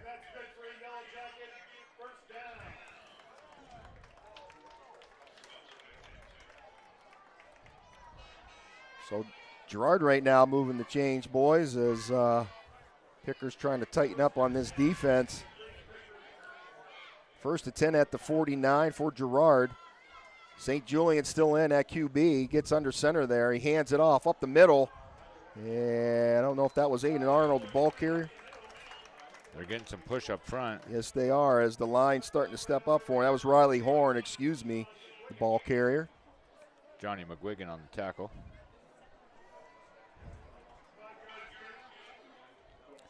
It's good for 5 yards, and that's going to bring up a 2nd and 5 for the Jackets. Jackets on the move now as they are in Picker territory.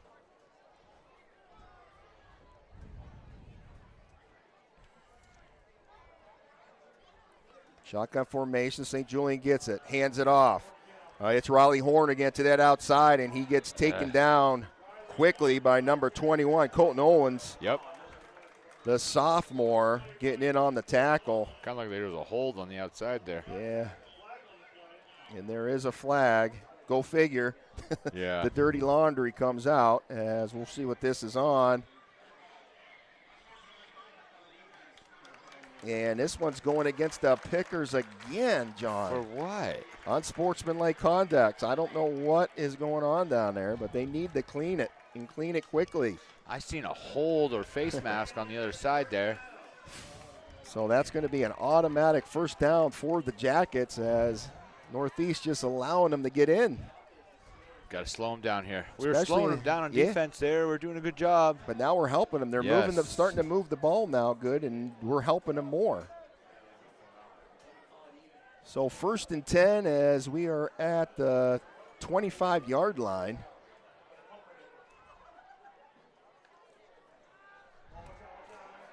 As, oh boy, St. Julian's got to throw it away. Good job by him as play another day. McGuigan and Lattimore in on that pass rush. Yeah, he had some pressure. I don't know. There's another flag here now. This is in the backfield, though, so this is got to be on the Jackets now, because there is no Northeast guys back there. So another foul. And the referee's trying to get this thing cleaned up. So that's going to be intentional grounding. So no receiver in the area. And that will back the Jackets up just a little bit. Yeah, back it up, back it up, back it up. Or did it back it up, or did they just lost it down? Yep. Excuse me. 2nd and 10 at the 26 now. Shotgun. Spreads it out. Boxcar to his right. I believe it's Kalicki. As they quarterback keeper at St. Julian, as they pile him up and gets nowhere. They are all over that.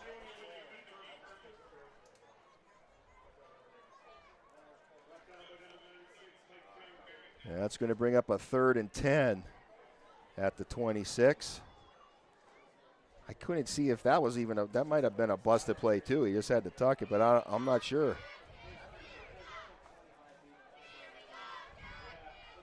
I mean, to be truthful, I'd be giving it to Kalicki.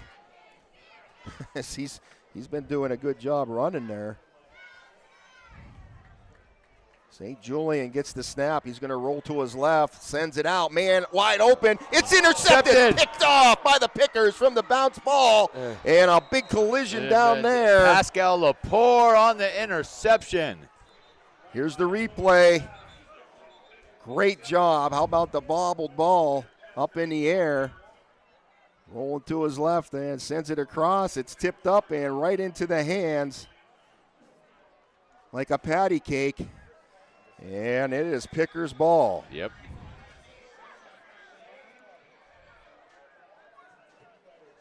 Great job by Lepore.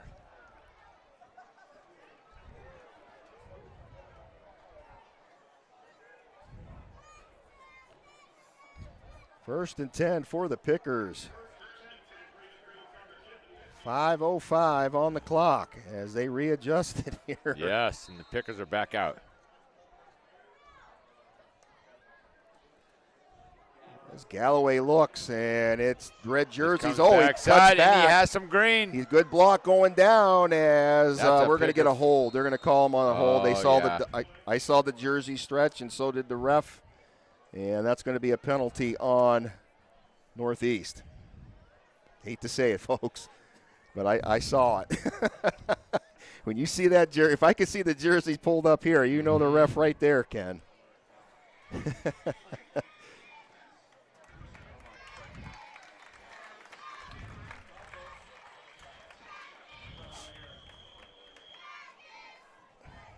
Good play. He had gotten some good yards, too. It's too bad it has to come back, but that was the right call. So the ball's going to be placed at Girard's 45-yard line. And we're going to try 1st and 5 here.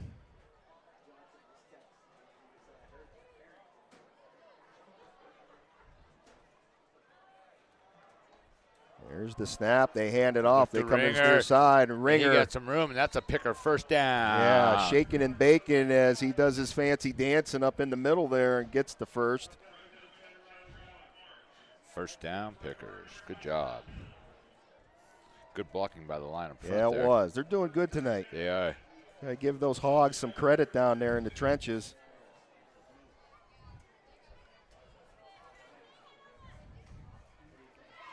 First and 10 on the 36. Man comes in motion. Trying to push him forward. That's a good gain, too. That's a gain of about 6. 6. Yeah, take that every play.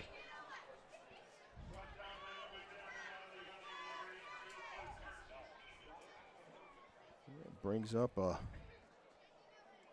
2nd and 4. At about the 29-yard line. Galloway, shotgun formation. Boxcar to his left. Man goes in motion there. That's Crozier, and boy, got a mess down there. We'll see what happens. Girard saying they have it. We'll see. And they do, and that is a Picker turnover. Bryson had the ball. Bryson had the ball.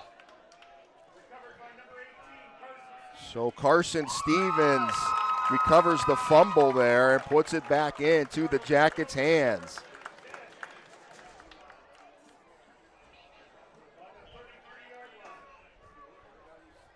Ball be 1st and 10 at the 33-yard line, if I can talk tonight.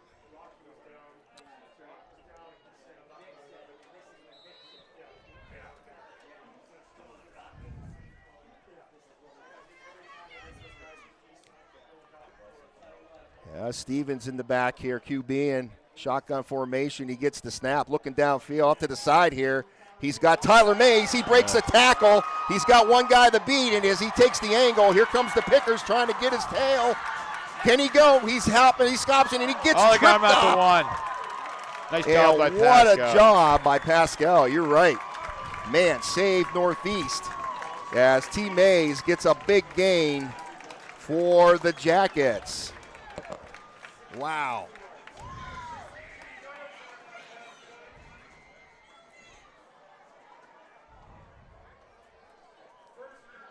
First and goal here for Girard as they're knocking on the Pickers' door. As they bust it in, it's Carson Stevens in for the 6 points.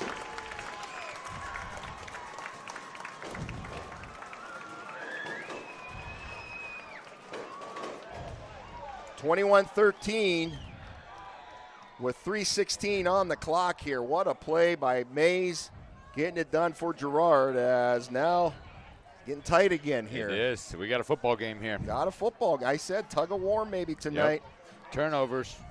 Killing us, and so are the penalties. As the snap is back, the kick is up. And it is good. We got a game, folks. Definitely got a game. 21-14. Jackets get it in. We're going to step away. We got a whole lot of game left here as we are in the Flower Cart third quarter.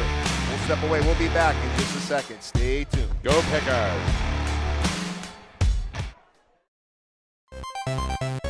Grab your quarters and get ready to level up. On Saturday, October 12th, join the Erie Otters as we kick it back old school to the arcade days for Retro Game Night. With Wreck-It Windsor in town, the Super Auto Brothers will look to claim the high score in a winning effort. Let's go! Yahoo! And don't miss your chance to win a player-signed retro gaming console. Get retro with the Otters on October 12th. Get your tickets now on ottershockey.com. And welcome back in here, folks. Jackets get on the board with a touchdown. Stevens running it in. And then the point after, pretty good there. So 21-14 is your score. Pickers still lead as they set up shop here to receive the ball.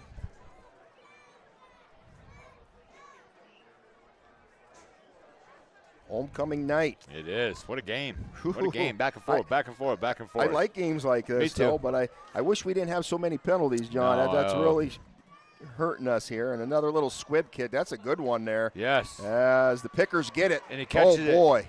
And I thought he was going to break loose, and what a big rip down. Another fumble, but I think we got it back. He did. And, man, what a good tackle. That was James Kibbe in on that tackle, just ripping him down to the ground.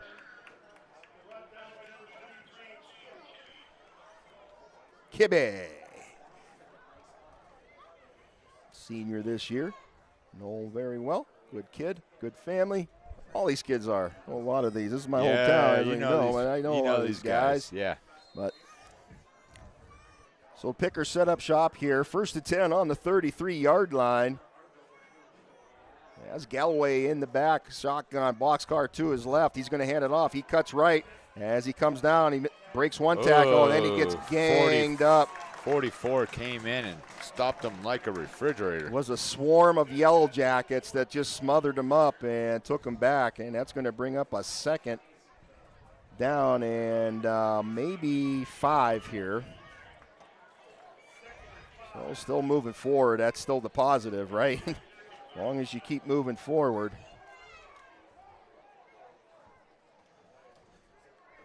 Let's go Pickers. Galloway keeps it up the middle. As he gets forward there, as he forward progress, he's going to be about a yard short right now. Yep. So that should be 3rd and about 1. We got to keep the ball here. Yeah, we got to protect it. Just you can't afford another fumble here. And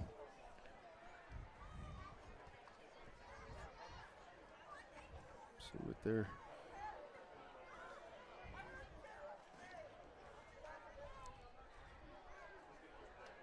Well, he gets the snap, hands it off. They cut that outside, and boy, they read that like a. They brought the house, and a big-time loss for the Pickers here as that puts them backwards and brings up a 4th down. They lost 9. I don't think they lost 9. That's what it sounded like the announcer said. I don't think he lost that much. No. It's going to be about 4th and.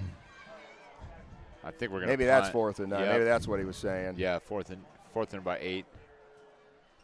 Joel Morey set the kick. Ooh, high snap there. He's got to get it off. Oh, it's blocked. Here's the Jackets. They pick it up right into their hands as the Jackets are going to go and run it in. Yes. Oh. And what a play. Oh, and they are going crazy here.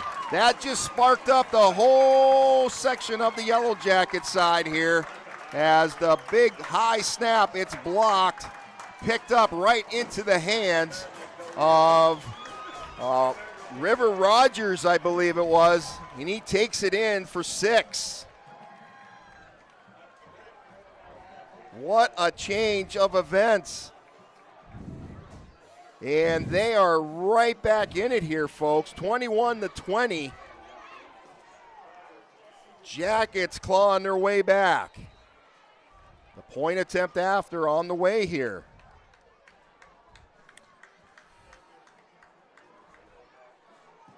Oh, blocked. And it's blocked, so we return the favor, guys. It saves us still the 1-point lead. So, huge block there by the Pickers. Huge, huge, huge. Yeah, that could come down to the final thing here. So, no, that's not it. Oh. I was like, I thought there was like a little over a minute left. Yep, minute 10 left here. Man, can you guys believe that? What a play. What a play. And it just happened it bounced right perfectly into his hands, too, as he was on the run. And perfect storm. Yeah. You can't deny it. Can't deny it. Special teams, 1/3 of the game. That's right. So, I'm calling them every name except Girard, but Girard now feeling pretty good as that gives the spark and a little change of momentum as our guys got to get it back here.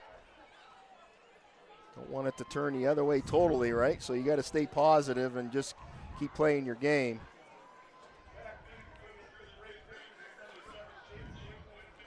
So J.J. Whitman back to receive for Northeast. But all they've been doing is squibbing it. That's it. As they do it again. And Pickers come down with it. Isaac McGuigan. He's actually doing a pretty good job doing that. Yeah. I mean, he's pretty good at that squib. You know, it's almost like a good onside kick. I mean, it's making that nice hop over the first man. And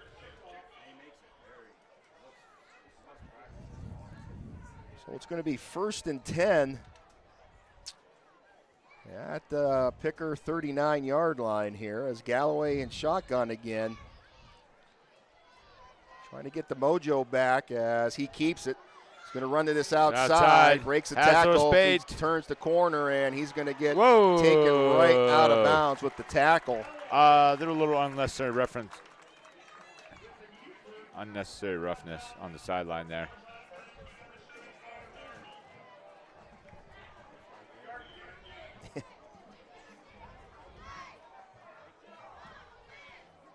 Got just under a minute here.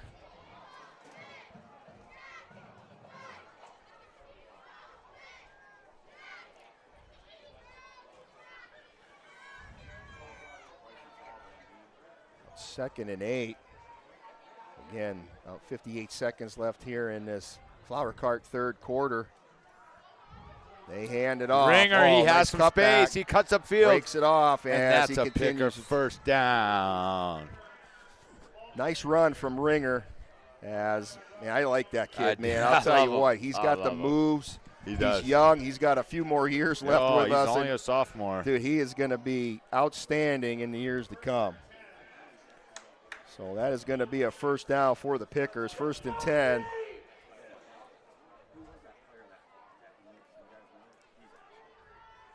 I don't know who blocked it. Crozier in motion. It's Ringer again, I believe, up the middle. Is that Ringer? I believe so. They almost faked me out. Yep.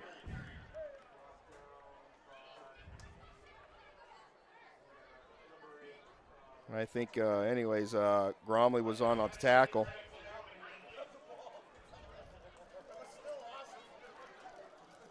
And they're probably going to let this run out, and they're going to let this third quarter run. Start of the fourth, and we have a football game here, Billy. 21-20. We got a game. Friday Night Lights. You don't want anything better, right? Nope. Homecoming night, tight squeeze here. Pickers still got the ball coming into this fourth. We'll step away. We'll be right back. Just a minute. Go Pickers.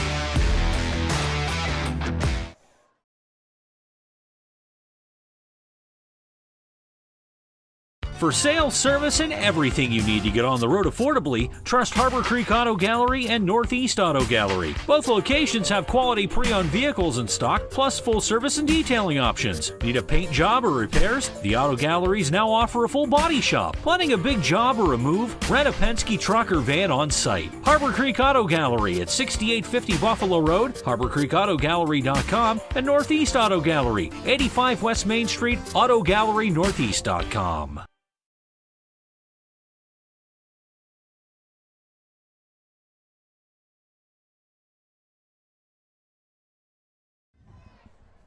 And welcome back in here, folks, as we get into the fourth quarter, sponsored by the Erie Community College.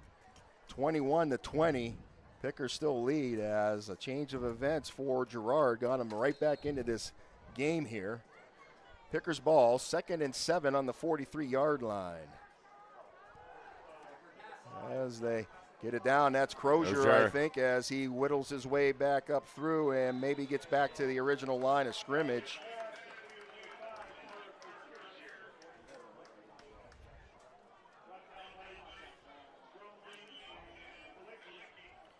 As Kalicki and Gromley were in on the tackle there from Girard. 3rd and 7. No gain on that play.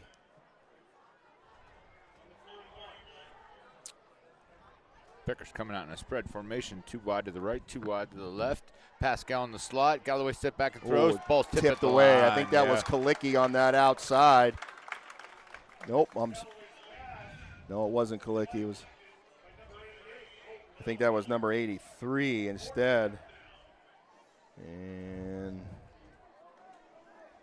I don't know who that is. I don't have an 83 on my roster.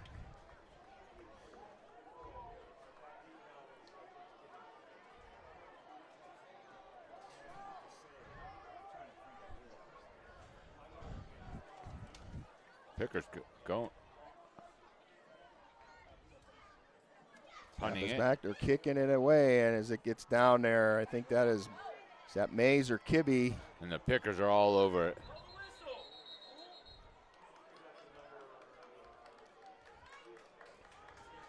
So the Picker defense. I think it was James Kibbe, the returner there.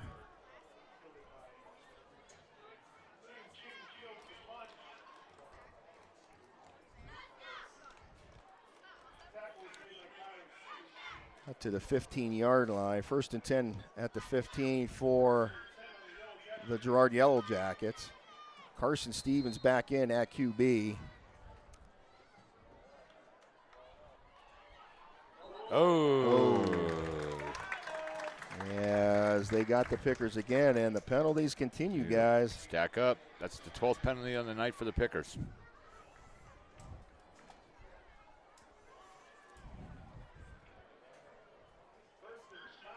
So now it's 1st and 5 at the 20-yard line for Girard.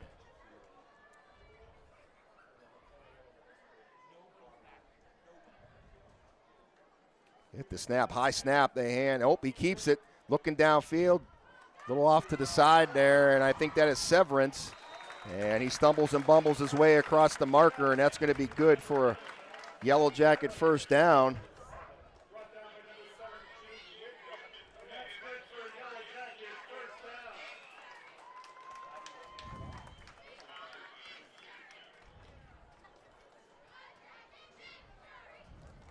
I keep getting natural gas smells too. Oh yeah, it is. There's a gas leak somewhere here.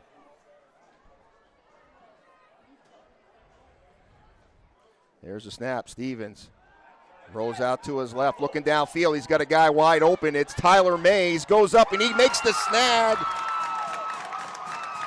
Big time play for the Yellow Jackets.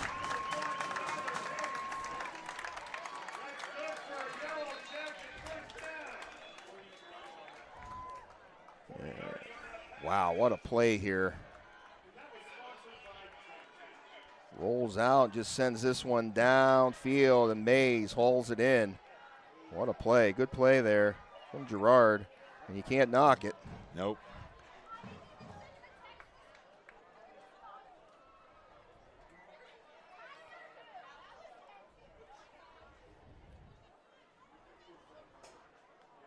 I'm not too sure what was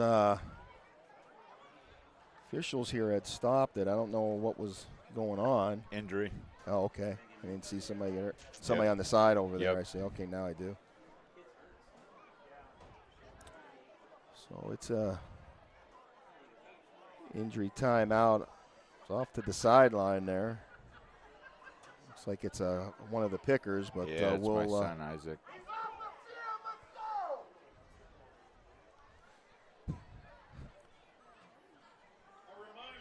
So Again, folks, keep in mind here that winter sports just around the corner. And the Storch Stream looking for some new sponsors along with our existing ones there. And make sure if you'd like to advertise on our streams there to contact Mr. Scott Lockwood at 814-790-2626 or email us at deegeexperience@gmail.com. I'm looking for those sponsors there as I got a long basketball, some wrestling in there. Johnny, you and I try to cover some wrestling as well. It'll be an exciting year. Should be. So let's get some new sponsors on board so we can keep the stream going here in Northeast.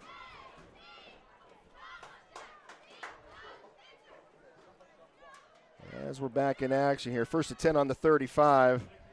They hand it off up the middle here, and they're trying to get him down and see what the ball carrier is and the mound of dust out there. Yeah, that was Mason Kalicki, the ball carrier. Good for about a yard. I think Owens.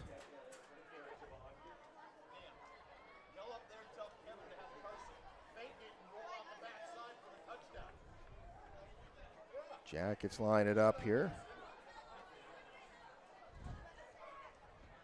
One up top. Third comes over. Mays is going out as well.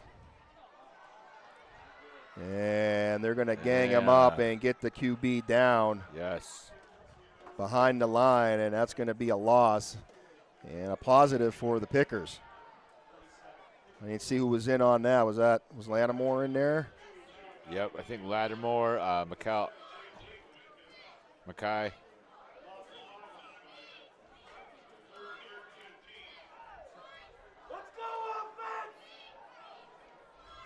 So it's 3rd and 15 now.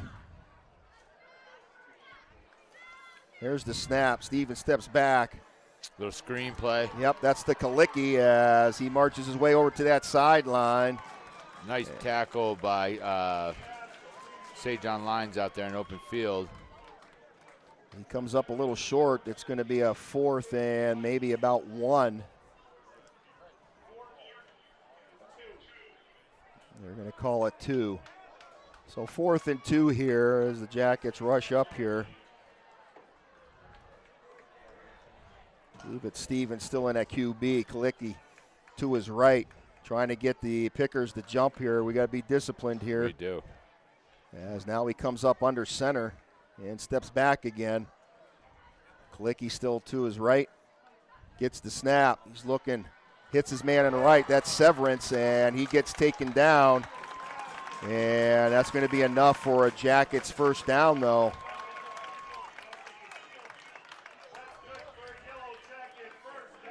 Is that Colton Owens that got on the tackle? I didn't see. No, that was number 20, Austin Castile. Okay. The other freshman.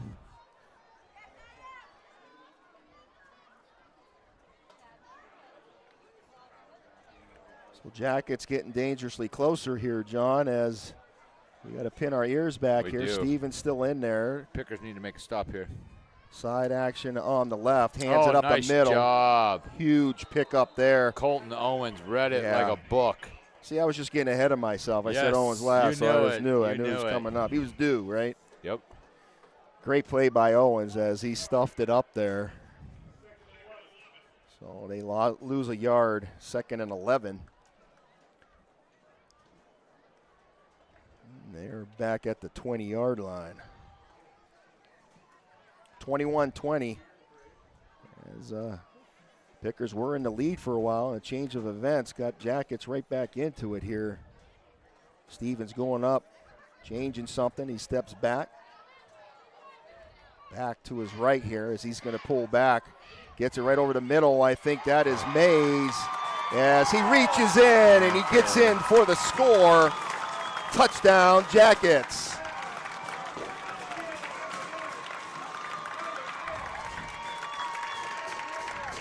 As Girard takes the lead for the first time tonight, guys, 26-21. As that woke the whole crowd on the G-Town side here up. And they're going to go for two, trying to make up for that lost one. Stevens goes back. Oh, and he can't get it out. It was just a little outside of him. He was open, too. It was intended for Kalicki.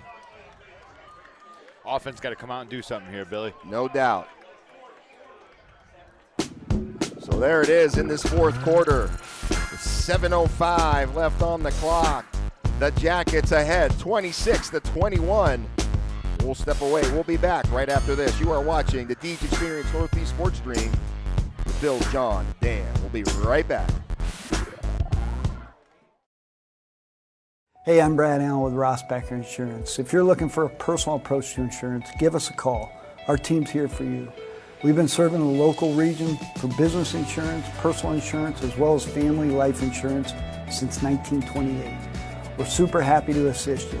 Send us a message or give us a call at 677-4095 or find us at teamrossbacher.com. We're here to help. Thank you.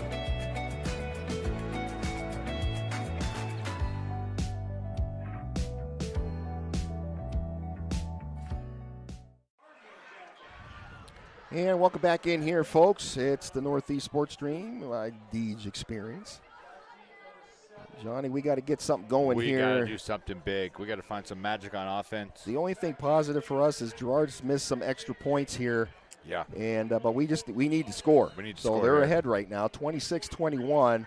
As the Jackets a little onside kick, and that'll be a penalty. That should be a penalty. Yes. Trying to make it a little lighter than they were.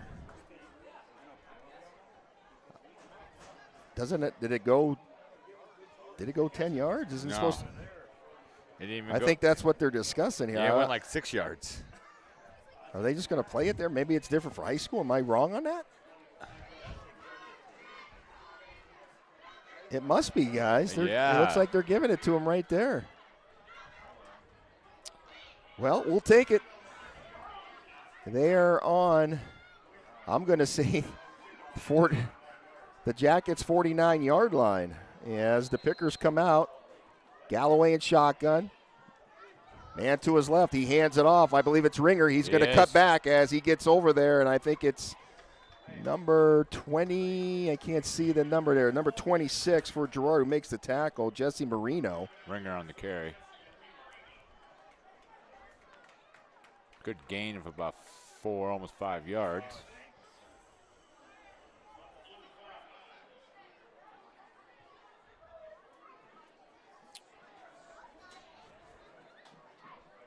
Good boy. Ankle. As they step back, Galloway releasing it downfield. He's got a guy. Oh, just off the fingertips, incomplete. As they tried to get it back to him here. Big third down here for the Pickers. This is almost 4 down territory, though, too, right? Yeah, so going deep here as he sends it down. He's got a arm on him. And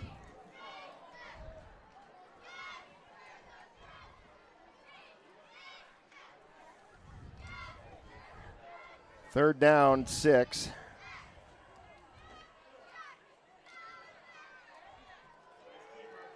Quarterback keeper, he's going to kick it out as he's getting trailed as he sneaks up. He gets it. That's a first down. Nice job, Bryson. And that is a great job from Galloway. Nice play, Bryson. We needed that. And that is a first down for the Pickers.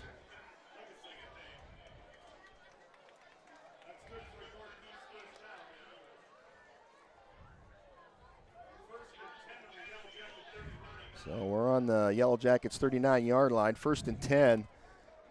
Let's go, defense! Big. They didn't start the clock either, so nope. Here we go as they hand this one off and getting some positive yards here for at least 3, possibly 4. To the Pascal Lepore.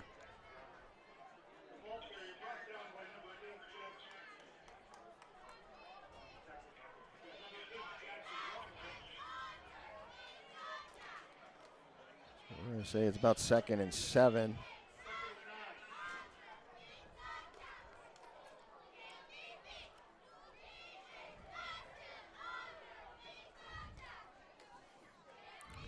Here's the snap. He's going to keep it. Galloway himself as he breaks out to that outside there. Finally taken down by Kalicki. That'll make it 3rd and about 6.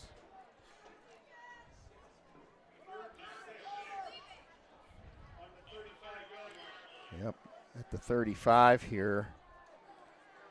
There's a change in personnel here a little bit. The Ringer comes back in, which is good sign. Let's go, D!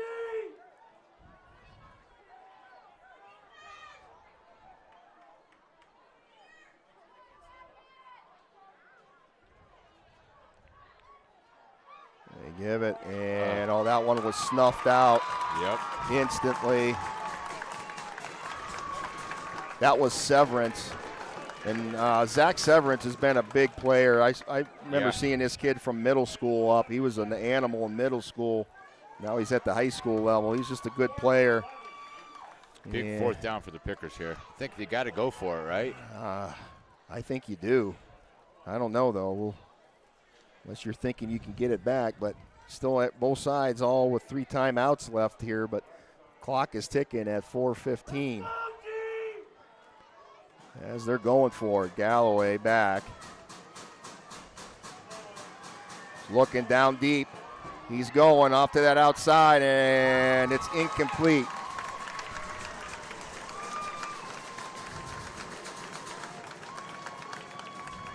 Is that Crozier out there was attended for?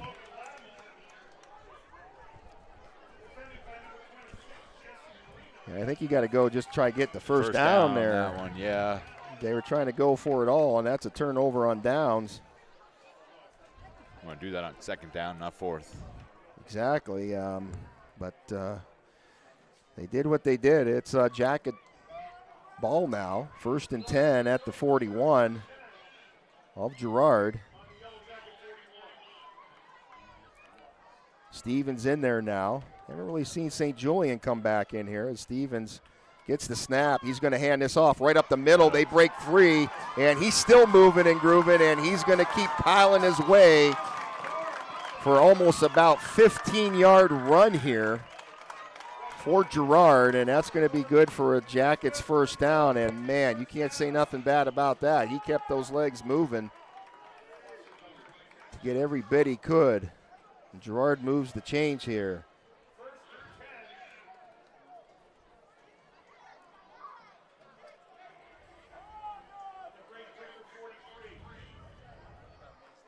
The clock continues to run. And they're going to start using all the time they can, I would think, now as they hand this off. And a big hit there. It was Riley Horn, the ball carrier. Yep. Pascal Lepore on the tackle. And that's good for about 4 yards.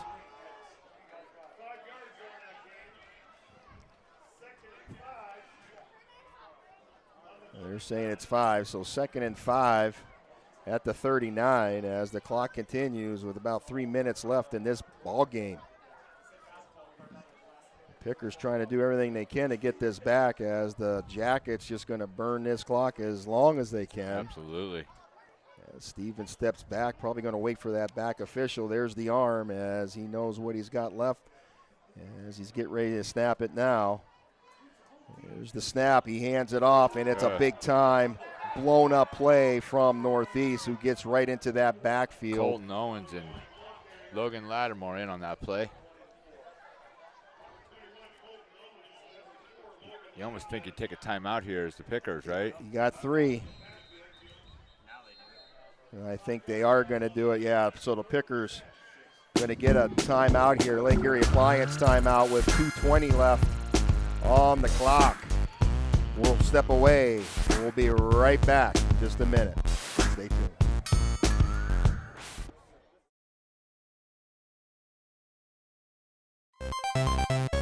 Grab your quarters and get ready to level up. On Saturday, October 12th, join the Erie Otters as we kick it back old school to the arcade days for Retro Game Night. With Wreck-It Windsor in town, the Super Auto Brothers will look to claim the high score in a winning effort. Let's go!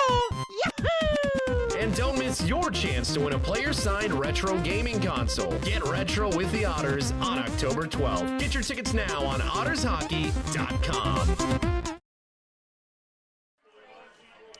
Welcome back here, folks, out at Lake Erie Appliance. Timeout taken by the Pickers. They got 2 left here.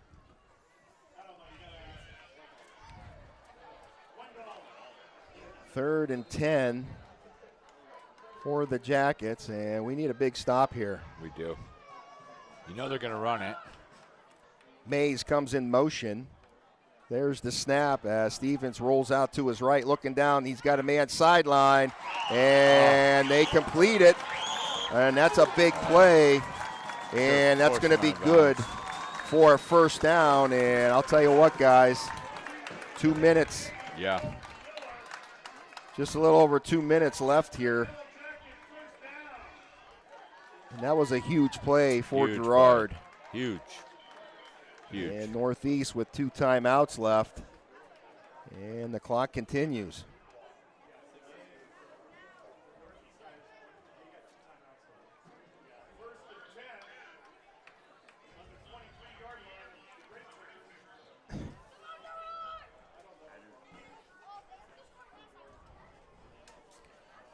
And they're going to just keep burning it. Good job from the Jackets. But I'll tell you what, guys, for them to claw back into this thing, there's one thing you got to blame. It's the penalties. Penalties, absolutely. Penalties killed us, and the turnovers too. Yep. Tonight. Pickers had this one, and I'm thinking it's starting to wind down here as the Jackets hand this one off. And pretty much getting 4 yards out of that.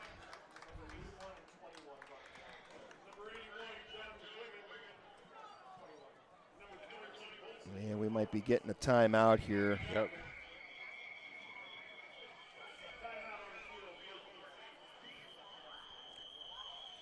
So, Northeast timeout. They're going to have 1 left. We'll just keep it here, guys. Man, these ones are tough when you let these ones like this slip away. They are.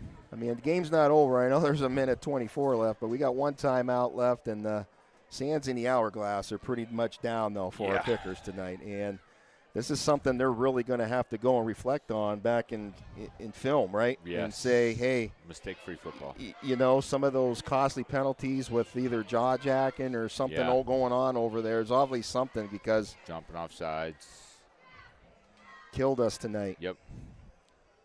And to think we had a good lead, 14-0 in the second quarter. And for Girard, good hats off to them. They came back and clawed their way back. And that one kickoff, too, the block, or I'm sorry, the punt they were going to do, the block right into the hands and in for 6. 2nd and 7 here.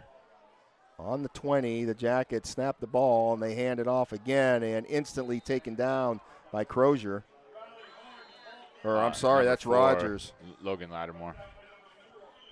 I'm reading the wrong roster, that's why. They look the same. Oh, yeah.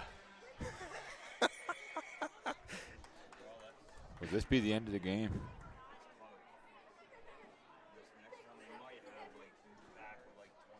$20 seconds. Yeah, they did call their last time out.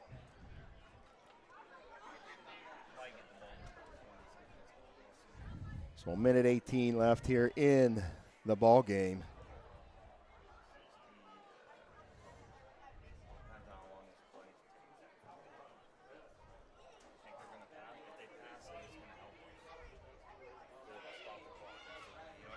Yeah, we want them to pass. As a coach, I would run it. Yeah. No.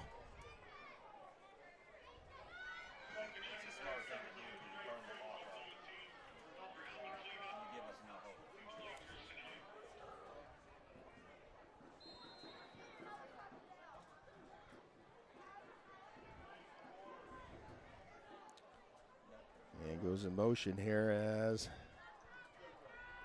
they hand it off. I believe that is Horn again as he gets it outside. He's still going. He's on his feet. Still going. Gets all the way, and he is in for the score.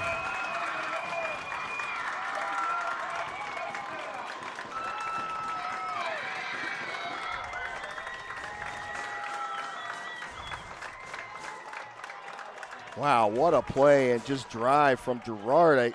Keeping the feet moving, he gets in for the 6. Guys, I don't even know what to say.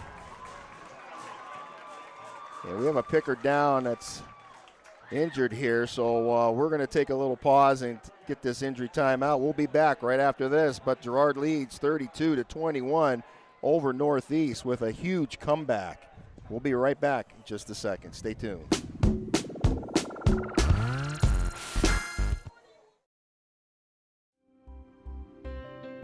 Box It and Lock It offers indoor climate-controlled self-storage units and portable self-storage containers. With 3 locations in Clymer, Corry, and Jamestown, Box It and Lock It has a storage solution to meet your needs. Both of our indoor climate-controlled locations feature automatic motion sensor lighting, 24/7 video monitoring, online rentals and bill pay, phone app access to the facility, and 24/7 access via our high-tech keypad and kiosk rental systems. Box It and Lock It also offers portable self-storage containers that can be delivered to your front door or place of business. Let us bring the storage facility to you. Store on site at our location or have us move your container to a destination of your choice. Contact us today at 855-450-3990 and visit our website at www.boxitandlockit.com. Also, find us on Facebook and Instagram.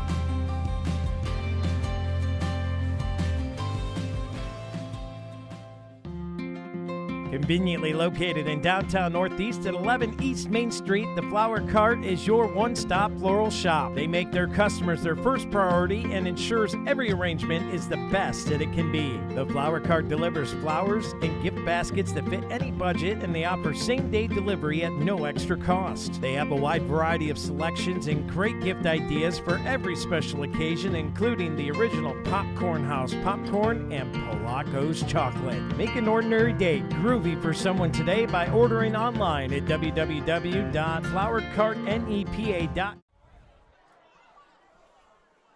Okay, folks, coming in here hot a little bit here as they got off, as the point attempt after here for Girard.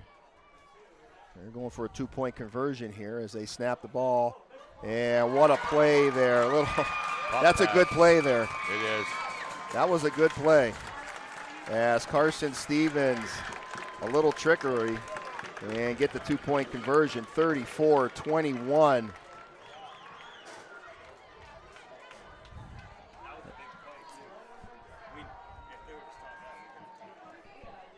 So, chain of events, guys. We got a lot to go. Yeah. We got a lot to talk about for tonight, and almost, silenced us a little bit here. Know.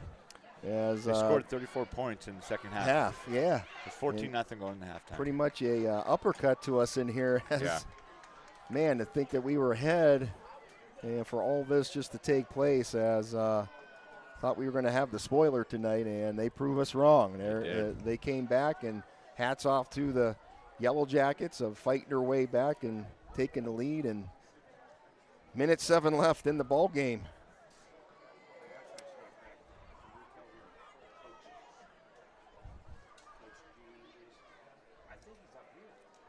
No, he's on the sidelines.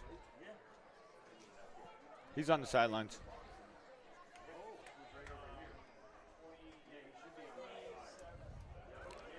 So as Girard looks to kick this one away and see if it's another squib kick, and they just kick it down, and Pickers just jump on it here.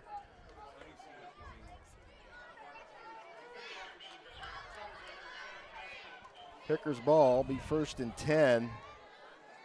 They get the 35-yard line here of Northeast.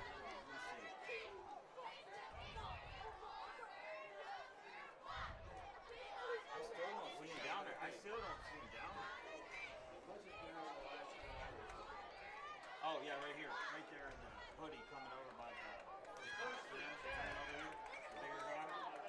all the way to the left. Galloway back shotgun.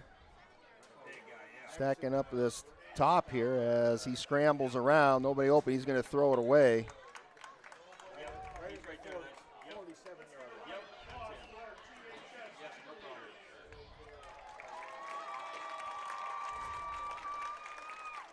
It's going to bring up 2nd and 10 here.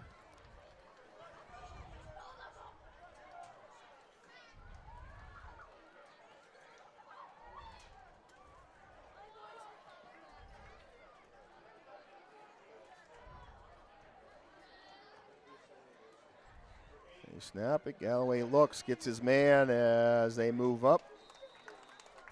As the clock continues, can't stop it. Brings up 3rd and 5.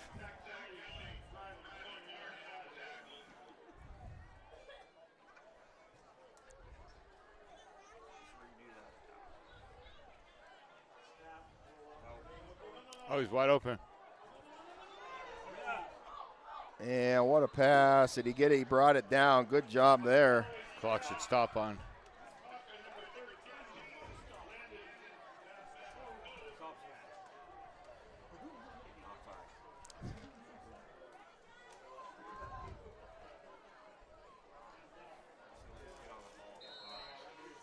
And who called the timeout?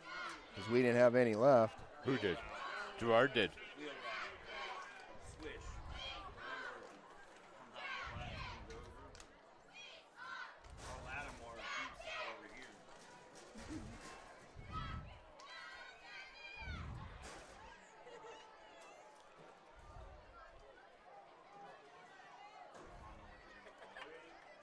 Galloway looks. He's got his guy over in that corner, and he didn't bring it in.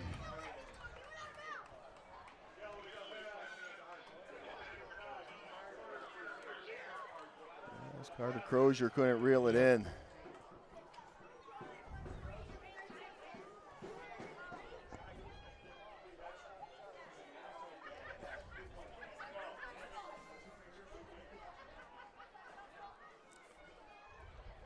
Second and 10.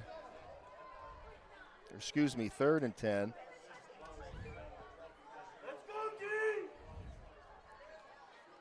Galloway gets the snap, he rolls out to his right, looking downfield, he puts it up as, who was that? Looked like it was number 7. Is that Jaden Whitman? Yep.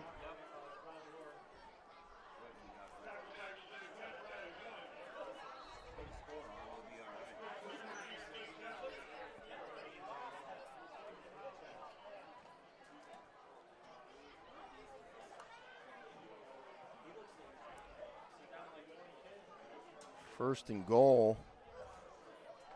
7 seconds left, actually 7.5.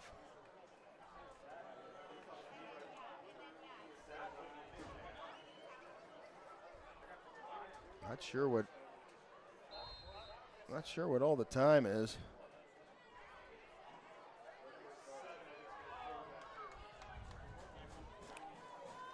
Picker's trying to punch one more in here.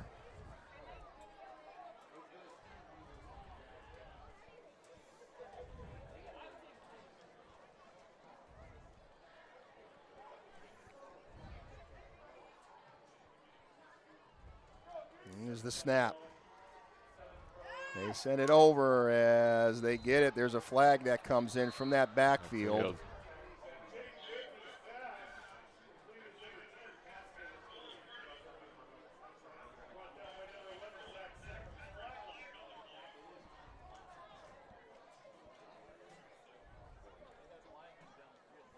It's against the Jackets.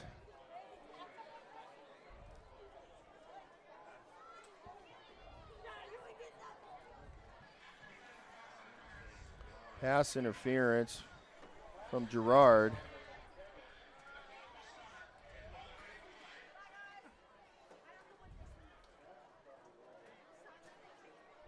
.3 seconds left.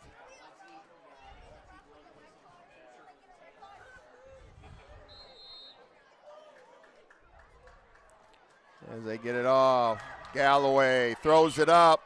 And they get it in for the touchdown right at the buzzer. That was J.J. Whitman on the throw, actually. Galloway's out. Oh. Who made the catch down in there? Yep.